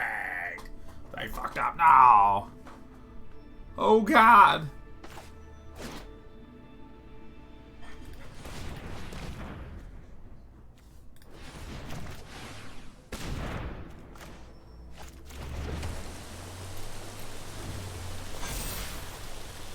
Alright. Shit. Oh, shit.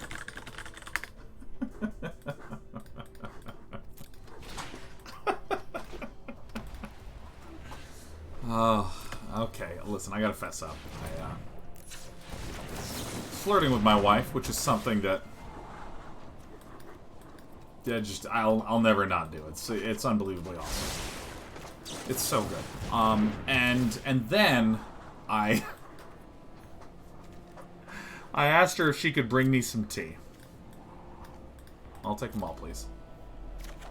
She's like, "Oh, you flirt with me just so you can get some tea, huh?" I was like, fuck. Green, green, green, black, black, blue, blue. Damn it! I think my opponent just made a mistake on accident. Alrund's Epiphany.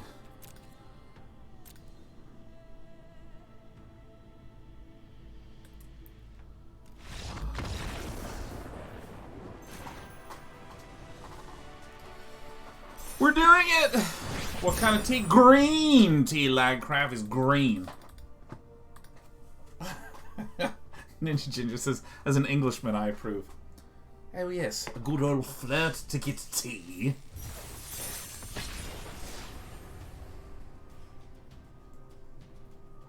Canadian guy says, I'm so confused. When Sean says, I made a mistake, instead of I making a mistakey. Making a mistakey is such a fun thing to say, especially when you have fucked up really badly. It was just like... I remember this happened with finances. Let's see here. What do we think about this? This is technically a 2-land hand with no ability to draw. So okay, I'm gonna mulligan. Nice. I was so the way that I operate is I pay myself a modest salary, and then at the end of the year, I'll get like a basically just like a cash dump. It's pretty common, you know. So this way, if for instance, I want to hire someone for a particular gig, or you know, payments as a business, in like stream business, the payments are kind of spotty. You know, like for instance, on this Friday I'm doing a sponsored stream for Auto Chess. I'm actually quite excited about that. I'm quite excited about this sponsored stream for Auto Chess. But once that is completed, it's going to take some time to invoice, to get the invoice paid and then arrive. Not because anyone's being evil or malicious or bad, but just because that's unbelievably normal, right? So by having my financial setup be, I pay myself a modest salary, and at the end of the year, you know, I take a lump sum. It kind of imposes a modest style of living on me, which is kind of how I want to be. I think I need to hold off on the extinction event.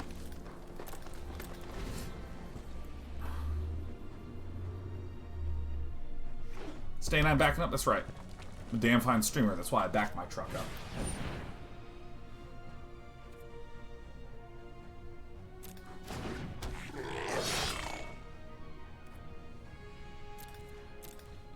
This is fine.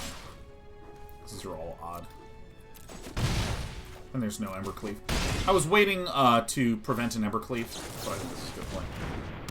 And so, the reason I am sharing this whole-ass story... This is good. This one I don't want. The reason I'm sharing this whole-ass story is I just fucked up my calculations one year about how much I owed for taxes. I was off by like $10,000. That's just like... And again, it's okay, because this is what's nice about having a small salary that you live on. At the end of the year, you receive the lump sum, and then from the lump sum, you pay the taxes. But let me tell you, that is a very scary moment when you're just like, oh, fuck! Oh, Jesus! Jesus! Oh, fucking, oh my God! This is so funny.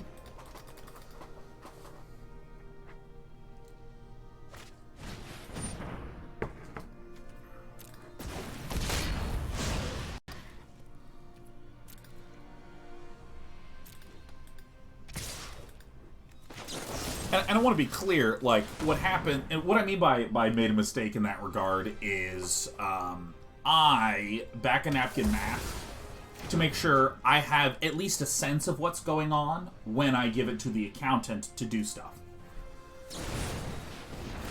Nice.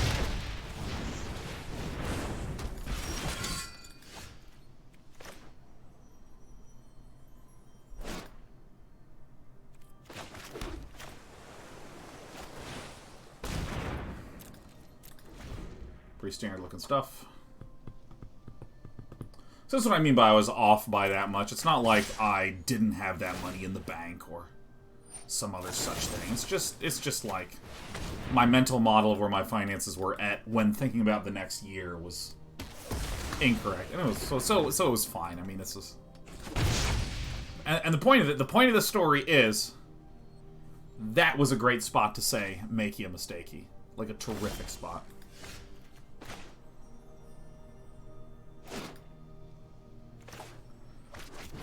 Tell me why he ain't nothing but a...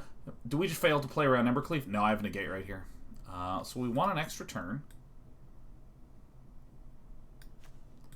And I think I'll take all of your shit. Yeah, that's the usual one.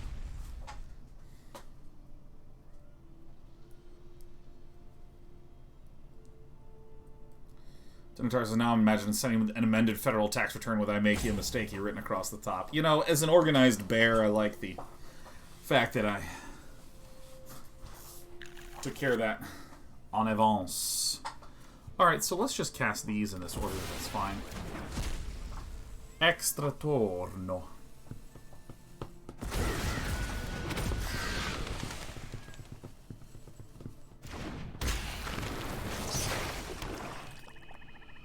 Tell me why ain't nothing but a 6/6.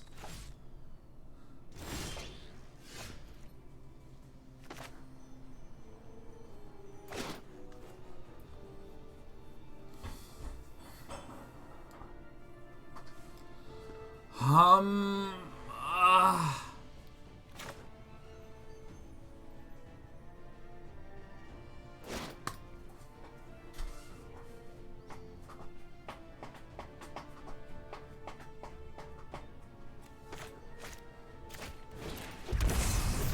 not afraid anymore.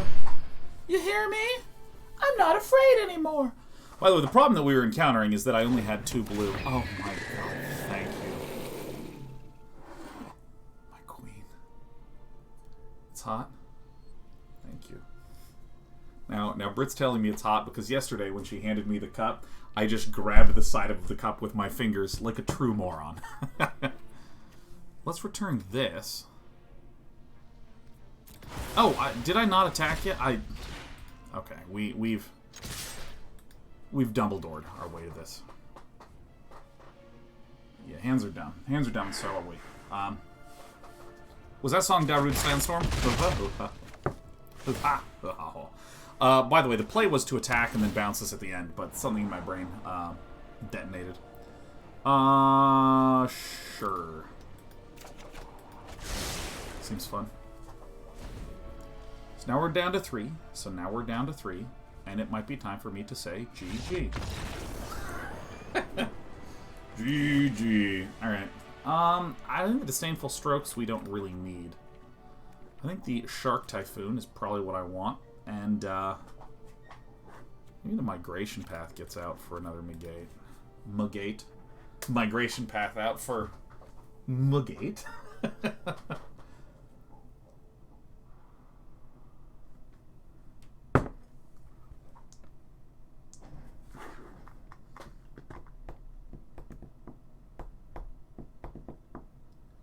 Cosfesson says, the Backstreet Boys have been stuck in my head since I heard you telling Sakura about how catchy they are. No way! No! It cannot be. It cannot be. Yane, welcome. Savits. Or as I like to call them, savages. S-A-V-J-Z, Savits. Absolute legend strategy game player and card game player. Staggeringly legendary. Alarmingly legendary. So legendary that I'm shaking with anxiety and anticipation. Oh! Is Savit's going to raid me? Alright. Well, first of all, before I do anything, to warmly welcome Savits and his family here, I want to give a shout out and a little bit of explanation to who and what Savits is. Savits, again, S-A-V-J-Z, is a well-known card game player who currently plays a lot of Hearthstone Battlegrounds, which is the auto battler that was built into Hearthstones. Before that was a top-tier Hearthstone player, competed in tournaments, was invited to the Mythic Invitational in Magic the Gathering to compete. Why? Where's my stop? Whoops. Whatever. I missed a stop there. That's pretty funny. See, I got invited to host. They didn't invite me to play because I do dumb shit like this.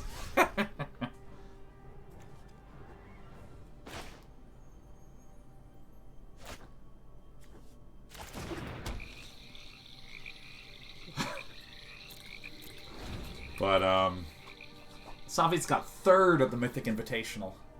With just extraordinary turn-for-turn play, man. That was... Oh, it was so good. I'm gonna go ahead and minimize my damage here.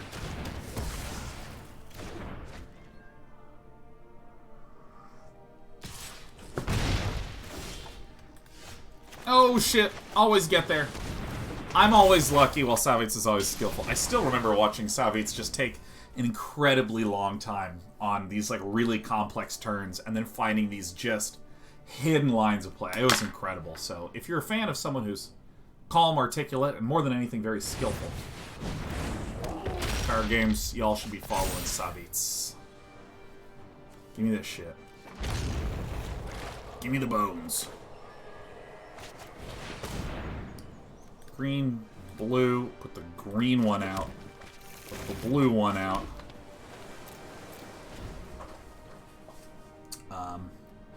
An entry coming from Savit's stream, welcome. I am the clown. I'm Sean, I go by Day9. I wear a name tag and I have a name tag. And if you actually look at my tramp stamp, it's another Day9 TV. So from all angles, you know who I am. I play a lot of card games. I play a lot of Magic. Play a lot of strategy games. My background is RT. Oh, shit! Look at this. Yeah, I'll take one of these. My background is in StarCraft, which I still play. It's just hard to have a conversation and stream StarCraft at the same time. I like being a fan. Let's destroy this player's life. That seems wise. There we go. Yeah, we play a lot of Magic here. We play Dota infrequently. I'll take an extra turn. I'll play Hornplex.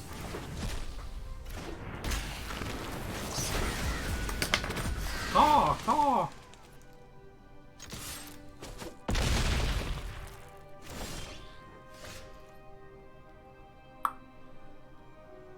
Yeah, I think what we're going to do is we're just going to play this tapped and leave up the Shark Typhoon. 1, 2, 3, 4, 5. Yeah, this will be fine.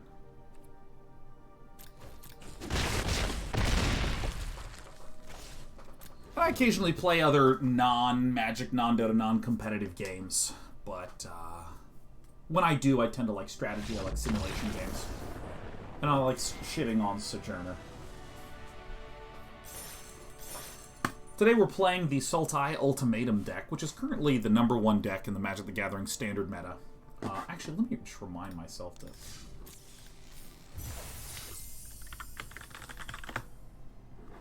Just put standard in the title, because why not?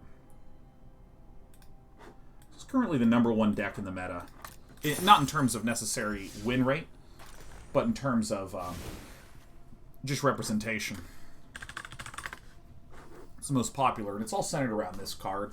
That when you cast it, you look for 3 monocolored cards. Your opponent picks one for you not to cast, and then you get to cast the other 2 for free. And so which ones do we go for? We go for this turn, or this card that gives us an extra spell. This enchantment that gives us an 8/8, taps all their stuff, and then takes control of one of their permanents. And then Vorin Klex, which is a card that's just a 6/6 trample haster that supports a lot of other cards. And we'll see how I keep playing. Later says, we do any StarCraft analysis ever again? I mean, unless you count casting Team Liquid Star League, which I've been doing. It's just awesome. I love doing that. I don't know necessarily about, like, sitting down and making a full-ass show where I'm, like, preparing for a few hours and then doing, like, a 90-minute lecture.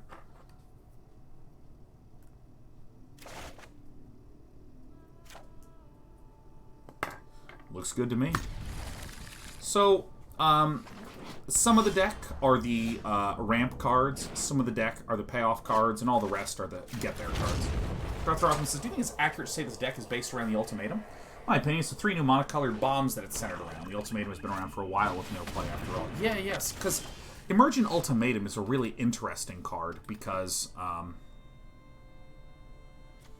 it is only as good as the cards that it can build around. What is villain going to be doing here? I would still call it an ultimatum deck, because Alrund's Epiphany is pretty banal. Pretty, Vorinclex is, it's fine. Need some help. Kiora Best to See God is,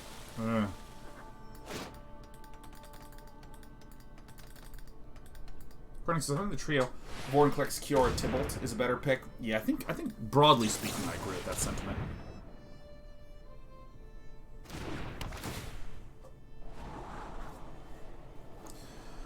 Jwari Disruption, I actually think, is pretty high value in this matchup. I don't necessarily think the Shark Typhoon is something that I'm as interested in.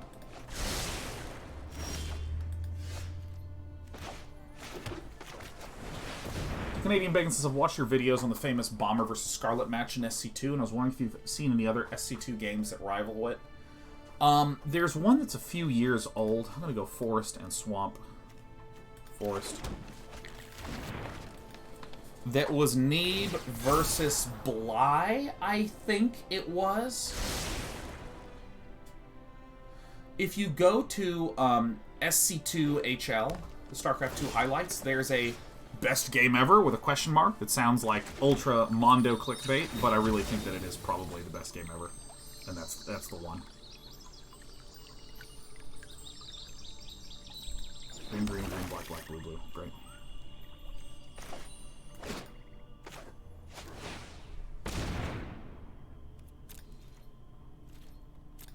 Did I mess up? Do I have to discard?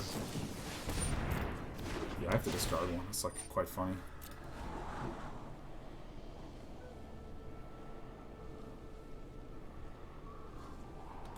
And I'll spoil the game a little bit. The game between Neeb and I think it was Bly. I might be wrong on that. Yeah, it was Neeb versus Bly. Yeah. I mean, the game was just fucking wild, man. Heartless Acts don't even want him. Basically what happened is that Bly does an insane cheese, and Neeb loses his whole fucking base, and then the game starts. Okay.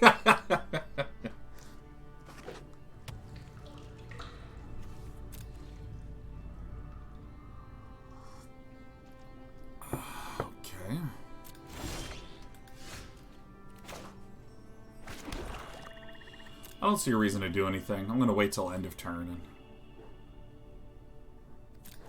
play Shark Typhoon. Whoosh.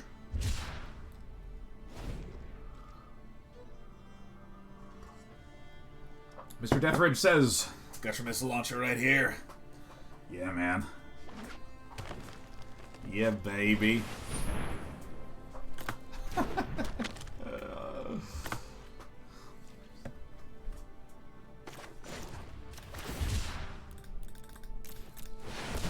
So, it looks like this is the mirror matchup. We're both going Sultai. We both have the same gist of a list. The story of this match is going to be about who can... Who can get out their respective Mondo combo first. I kind of want to take a peek to see what we're up against.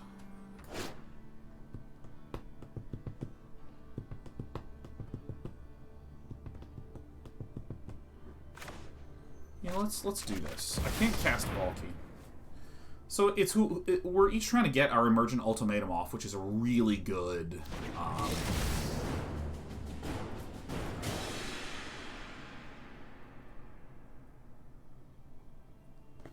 okay. Yeah, whoever gets Emergent Ultimatum off first is probably going to be the one to win it. And so I'm trying to be very thoughtful about when and where I play this Jwari Disruption. Yeah, I've already played a land.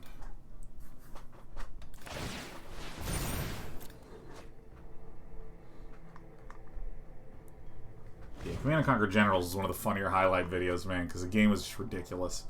You know, Command & Conquer Generals reminds me of this thing that can happen. Like, I don't know how many of you have ever made games.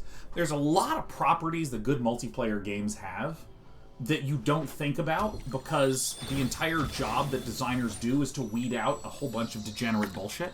So what you effectively wind up seeing is just the normal stuff.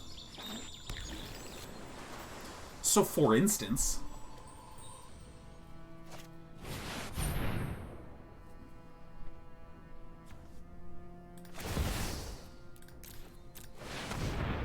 in response to Shadow's verdict, I'm going to have Valki become a copy of Yorion's Sky Nomad, which makes it a 5 cost, which means that this does nothing to me. And this is plausibly how I can peel a win off.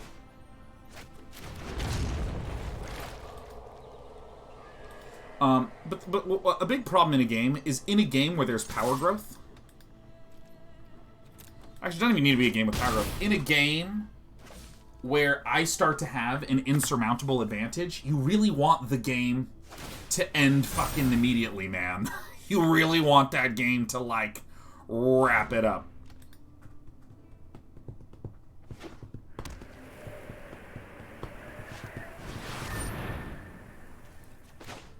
I've been waiting for you my whole life. Can't pay one, can you?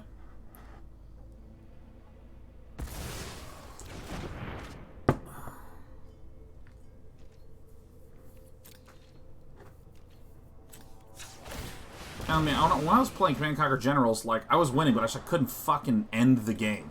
It was impossible to just end this damn thing. Oh my god, it was so funny. Drawing an Emergent Ultimatum here would be hot plasma. But alack alas, it does not resolve. I'm dreaming of a large green man. Ya Avuzal. Man, Mr. Deathridge, you're getting all the great references today. Ya Avuzal.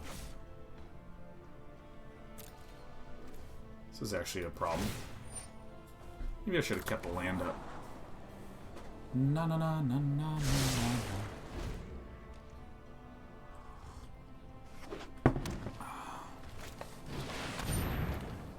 Alright, well that's fine.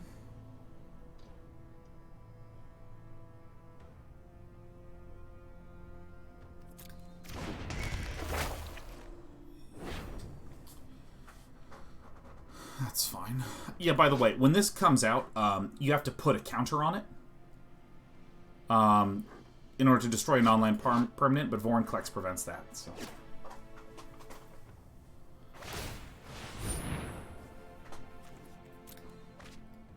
Now, Villain is also finding the new school answer, which is, if you start using Mazemind Tomes, it also can't get counters right now. But Villain is also dead, because you need to get to 4 counters to heal. Alright, we did it. We're the best.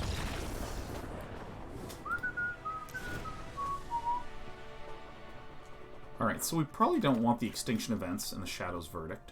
Probably. We do want the Duresses, we do want the Mystic Disputes, and the Shark Typhoons, and the Negates, and the Disdainful Strokes. And so, we probably don't want Eliminates, because there's not a lot of cheap stuff, and we can reduce the number of Heartless Acts, because this is going to be a matchup largely focused on prevention, denial, and disabling, and less so about dealing with stuff when it comes down.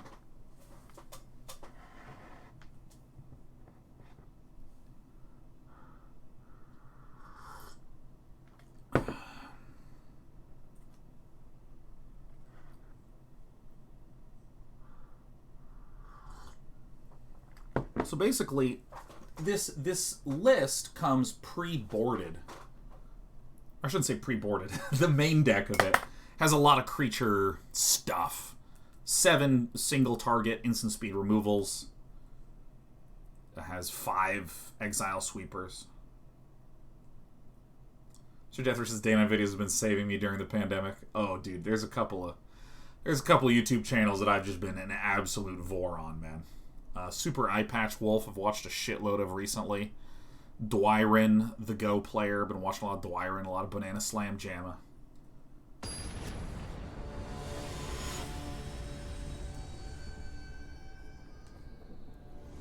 That's what I'm watching.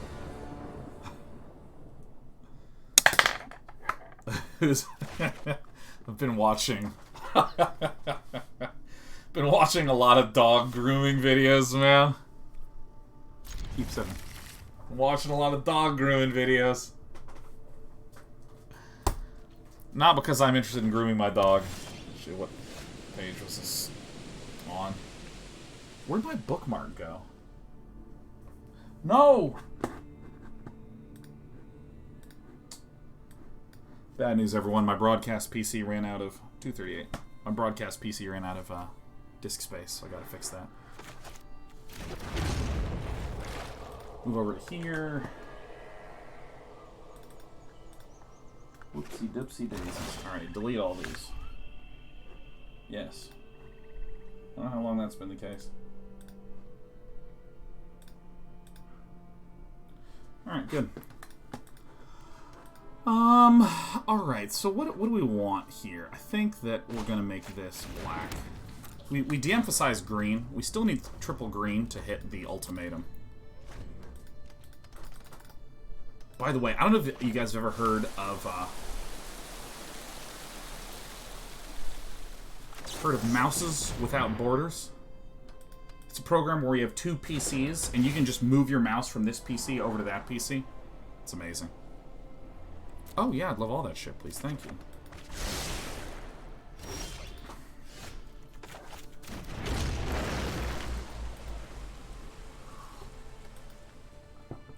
This is gonna be super counter wars, so. What's your go rating? I mean, I'm probably like fucking 20, 29Q or some shit.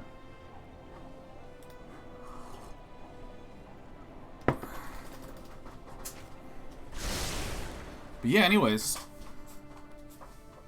I've been watching a lot of videos of dogs getting groomed because I find it incredibly relaxing to watch these little dogs get like scrubbed and they're in the warm water and they're like massaging the dog's head and the dog's like, ugh, and I'm like generally a stressed person in the fucking pandemic and I'm like watching these and I'm like, oh, it's like very nice. It is like a very good dog. Any good Go channels for learning? Nick Sabicki and Dwyron are the two that are just like, they're fucking out of this world, bro. Bro!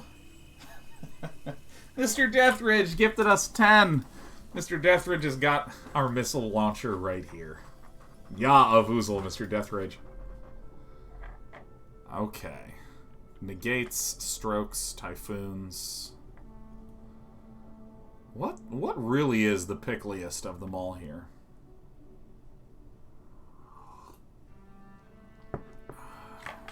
I think some sharks are fine.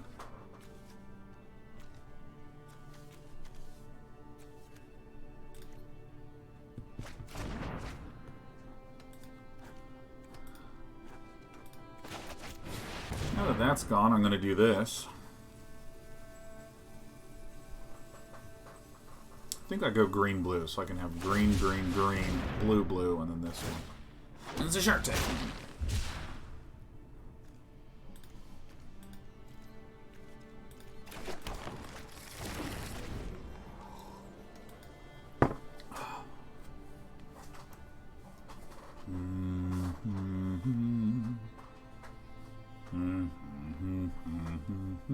I don't know what the hell Mythos of the Luna's doing here. Oh, someone made you a mistake.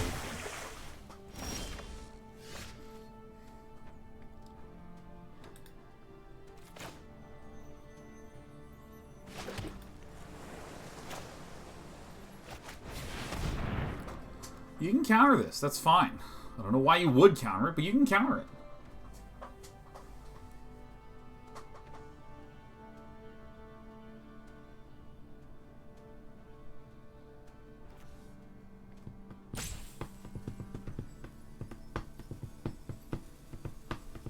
Smuggle says, I'm one of your 3 subs. I would love to see some Day 9 Go content, man. Go is like... The thing about chess is I feel like people... Like, chess kind of presents what's happening at a regular clip, whereas I feel like Go does not. Why did opponent tap that way? Because opponent was using the auto tapper. I really think that one of the key ways to get ahead in a control game is to ensure that you're hitting a land drop every single turn. Just hit the land drop, hit the land drop, hit the land drop.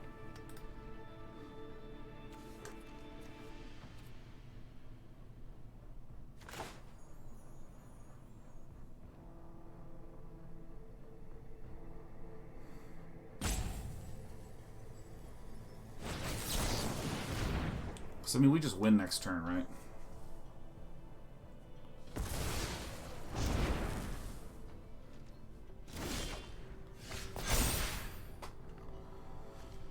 Maybe we're just waiting just one more turn.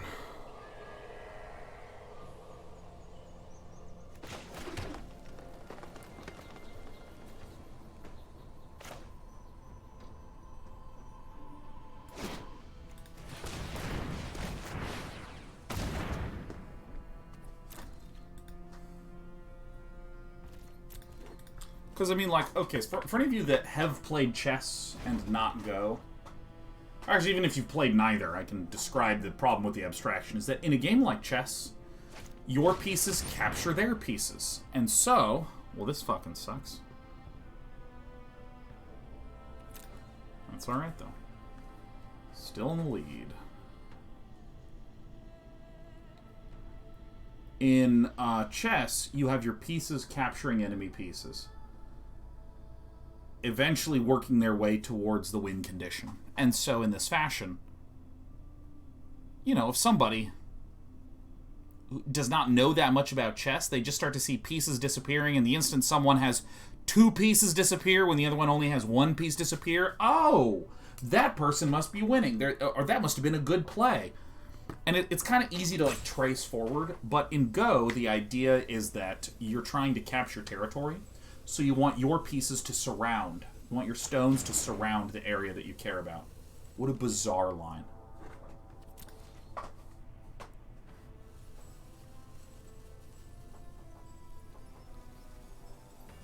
So if you're trying to use your pieces to surround territory, and enemy pieces in Go can disrupt that, sometimes if you have started to surround a territory, you don't want to devote 10 more moves to completing that surround.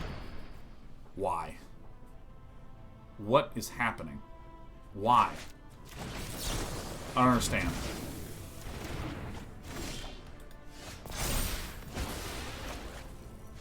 I did it. You don't want to waste a bunch of moves trying to surround.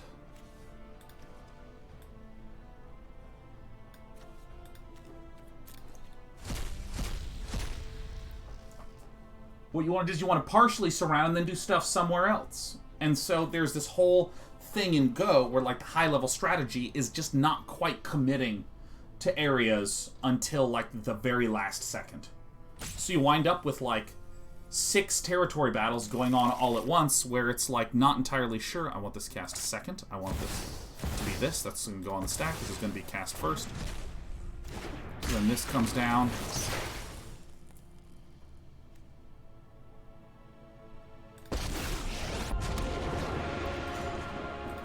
Go. It won't help, but it amuses. Hooray, I've done it. Dead will suffer at my hand. Well, I'm trying to find... There's the duress. Let's take a peek in here. Yeah. For any of you who've never seen that combo, we've incidentally not casted that much, but we cast it there.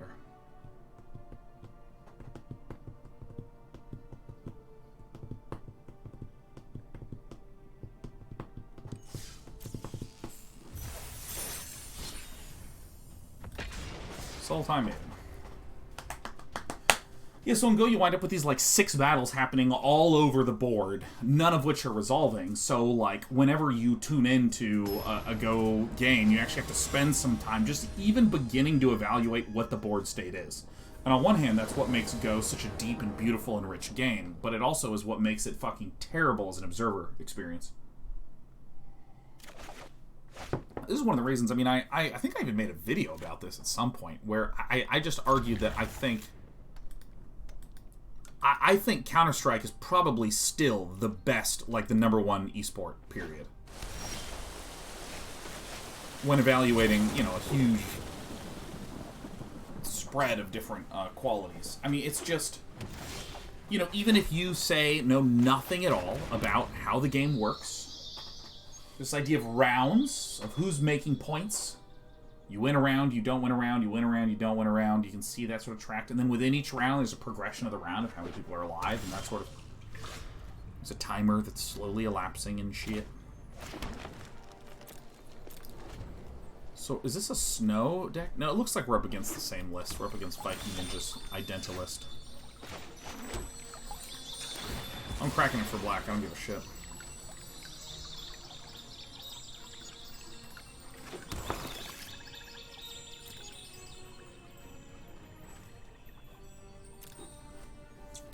I think Counter-Strike is just incredible. I mean, I cannot watch Counter-Strike for a while to go back to watching Counter-Strike, and it's so good. Information asymmetry, I think, is like a classic, awesome storytelling technique. I don't really think I need to worry that much about preserving Jwari Disruptions. I need another blue out, and this is the right time to do it.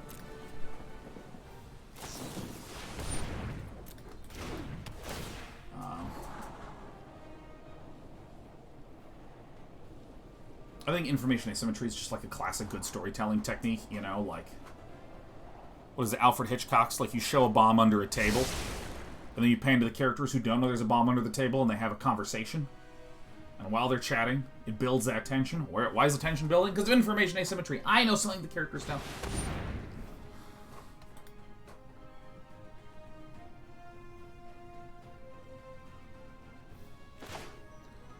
Villain seems pretty boned on land. I'm gonna say not a chance.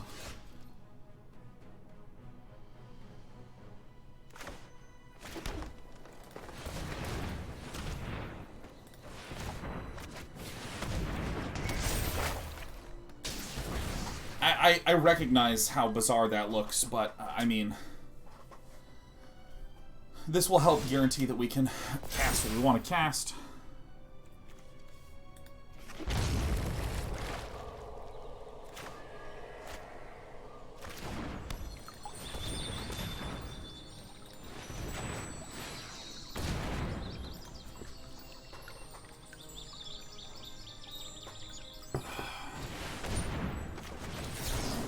Alright, that's the win.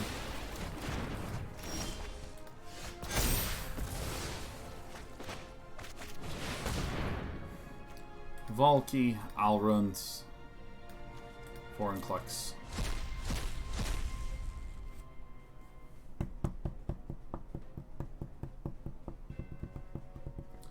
What if a blue-green and not blue-black? I was leaving up one of each color. J. Ryan Taylor. We had 3 open mana at the end of that. So I had this swamp open, so I went tap, tap, and then I went for this one, so we had one of each. Okay, so we're going to do this one and this one.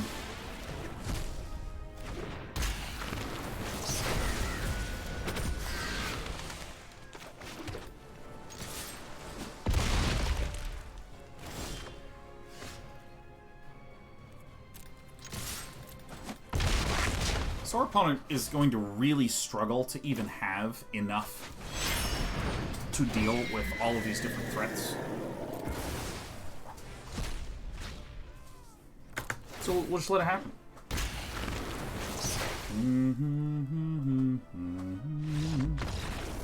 Alright, we did it.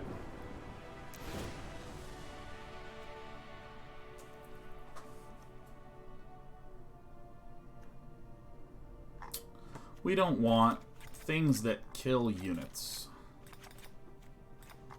We don't want unit-killing things. What we want is counters, counters, counters, sharks. Actually, Coma, I kind of forgot about that guy. Duress, there we go. I completely forgot we had Comas here.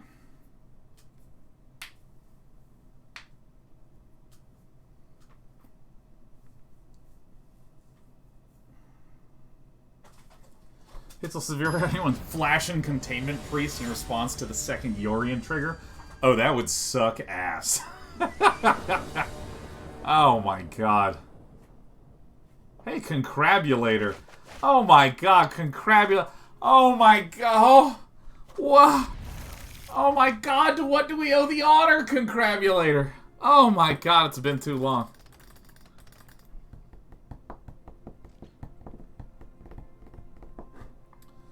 I played Concrabulator. Or played Dota with Concrabulator many years ago. I just haven't been on Dota in a while. Oh my god, we have the day Crablar emotes. This is incredible. Alright, it's gonna be a Duress. The correct one to Duress is Cultivate. Nice. Very well.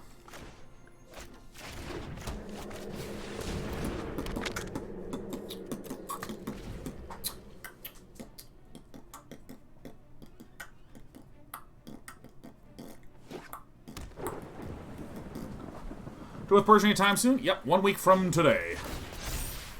1 week from today. Get out of here.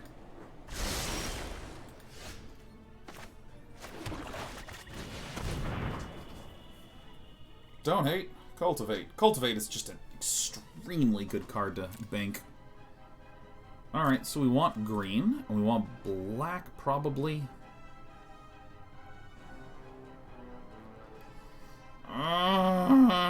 Yeah, probably this.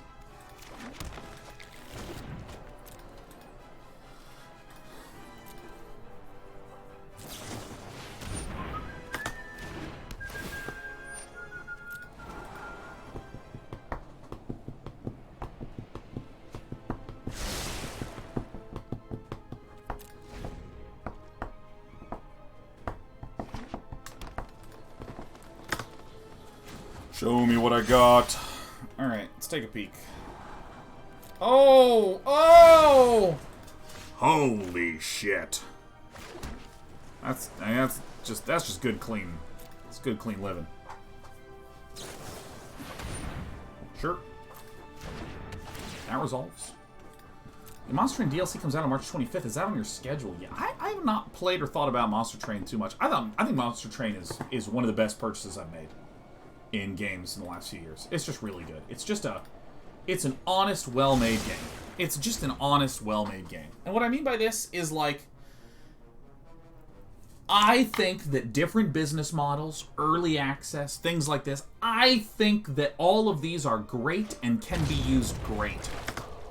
I also think that people have figured out ways to use them wrong.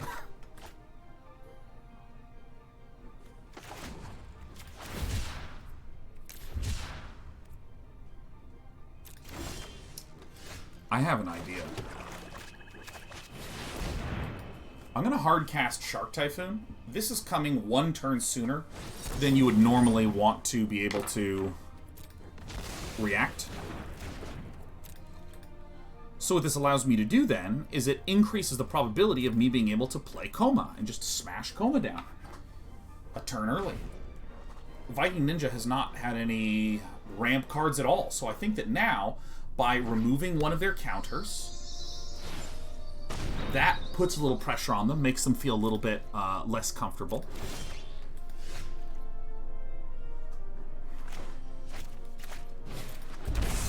Now, when I play this, this can't be countered, so then they have to spend another card dealing with that. And then, Coma can't be countered. No, absolutely. Absolutely, Coma can't be countered. What I'm saying is, if I play this 1 turn early, and then I play this the following turn, they have to deal with things each turn with a significant spell that they're not using, and this is important, that they're not using on their Emergent Ultimatum. So, the classic logic is you don't want to play Shark Typhoon because you don't want to wind up in a situation where it just gets countered and then you've lost your tempo. But I think that that's actually a really good thing to do here. No, fuck! I needed to put a stop here because I need to tap. I need to tap one of their manas. Because now they can cast Emergent Ultimatum. Alright.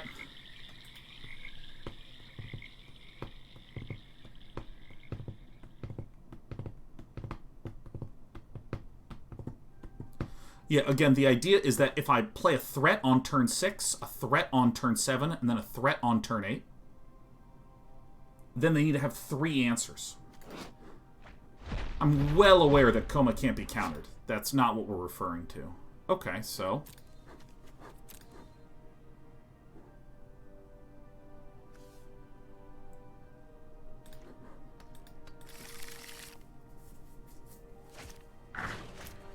Again, the concept that I'm pointing to is doing something good on each turn instead of waiting a turn.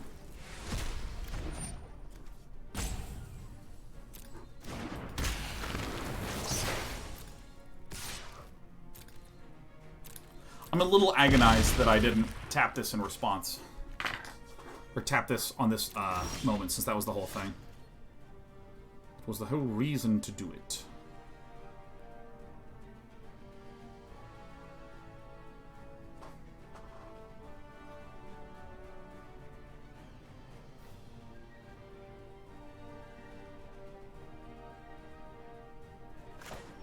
I think this is better to do. Just make sure that there's nothing truly scary in there. Terrific.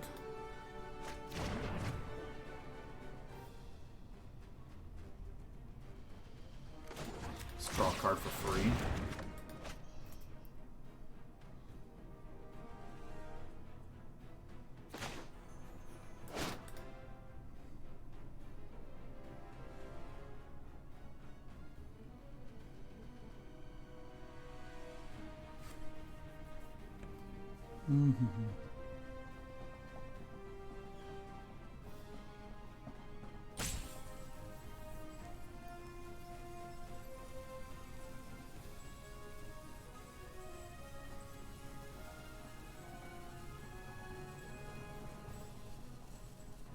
We have actually a shitload of really good options here, so I'm trying to figure out what is the best.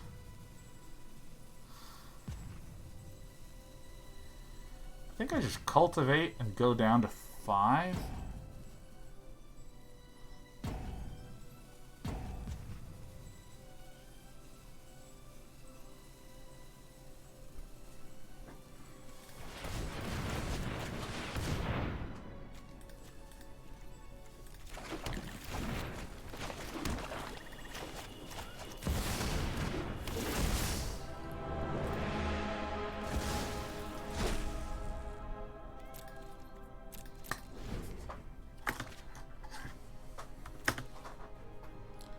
I think this is good.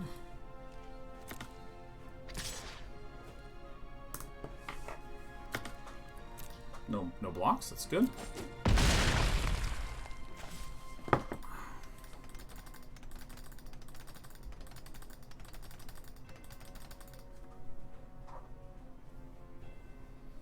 I think this was the best play. I think this was the best play. Again, I'm a little pained that I didn't tap the thing out.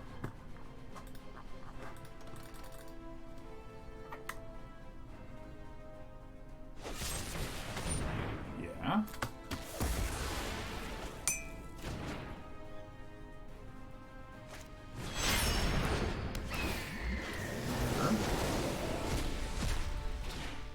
And then they come back. Welcome.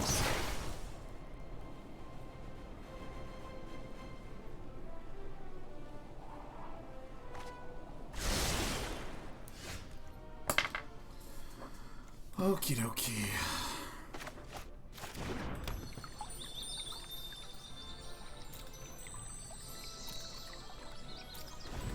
By doing this, they no longer have a Heartless Act, which allows me to play the Shark Typhoon.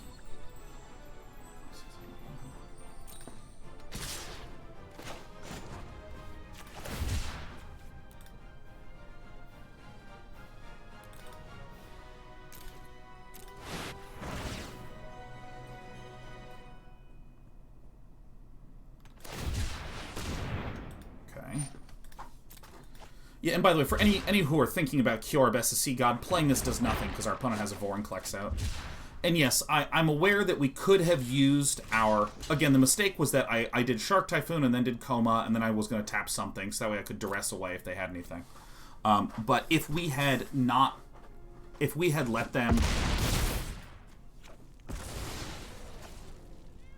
I'm aware that I can use... Where is the Coma? I'm aware that we can use Coma to say its activated abilities can't be activated against the Tybalt, but then I wouldn't have been able to do anything against the Tybalt. Because I don't have any removal. I missed a free scry.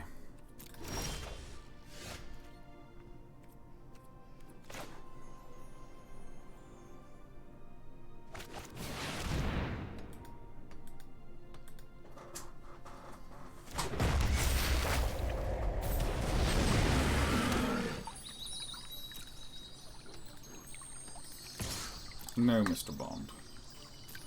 Sets up lethal next turn.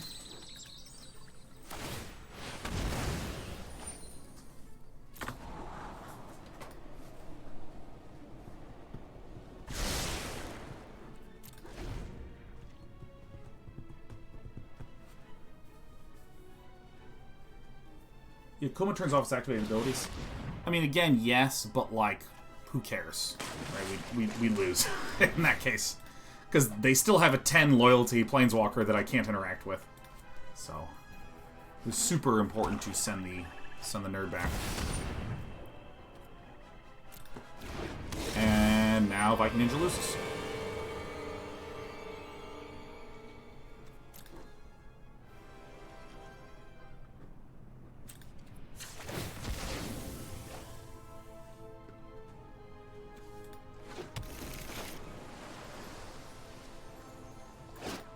Remember, all these are being tapped, and then we're swinging back for 18.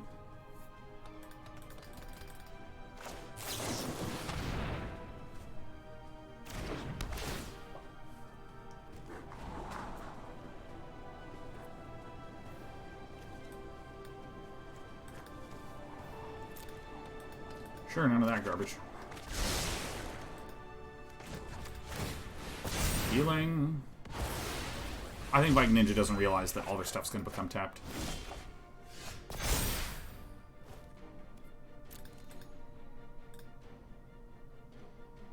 Yeah.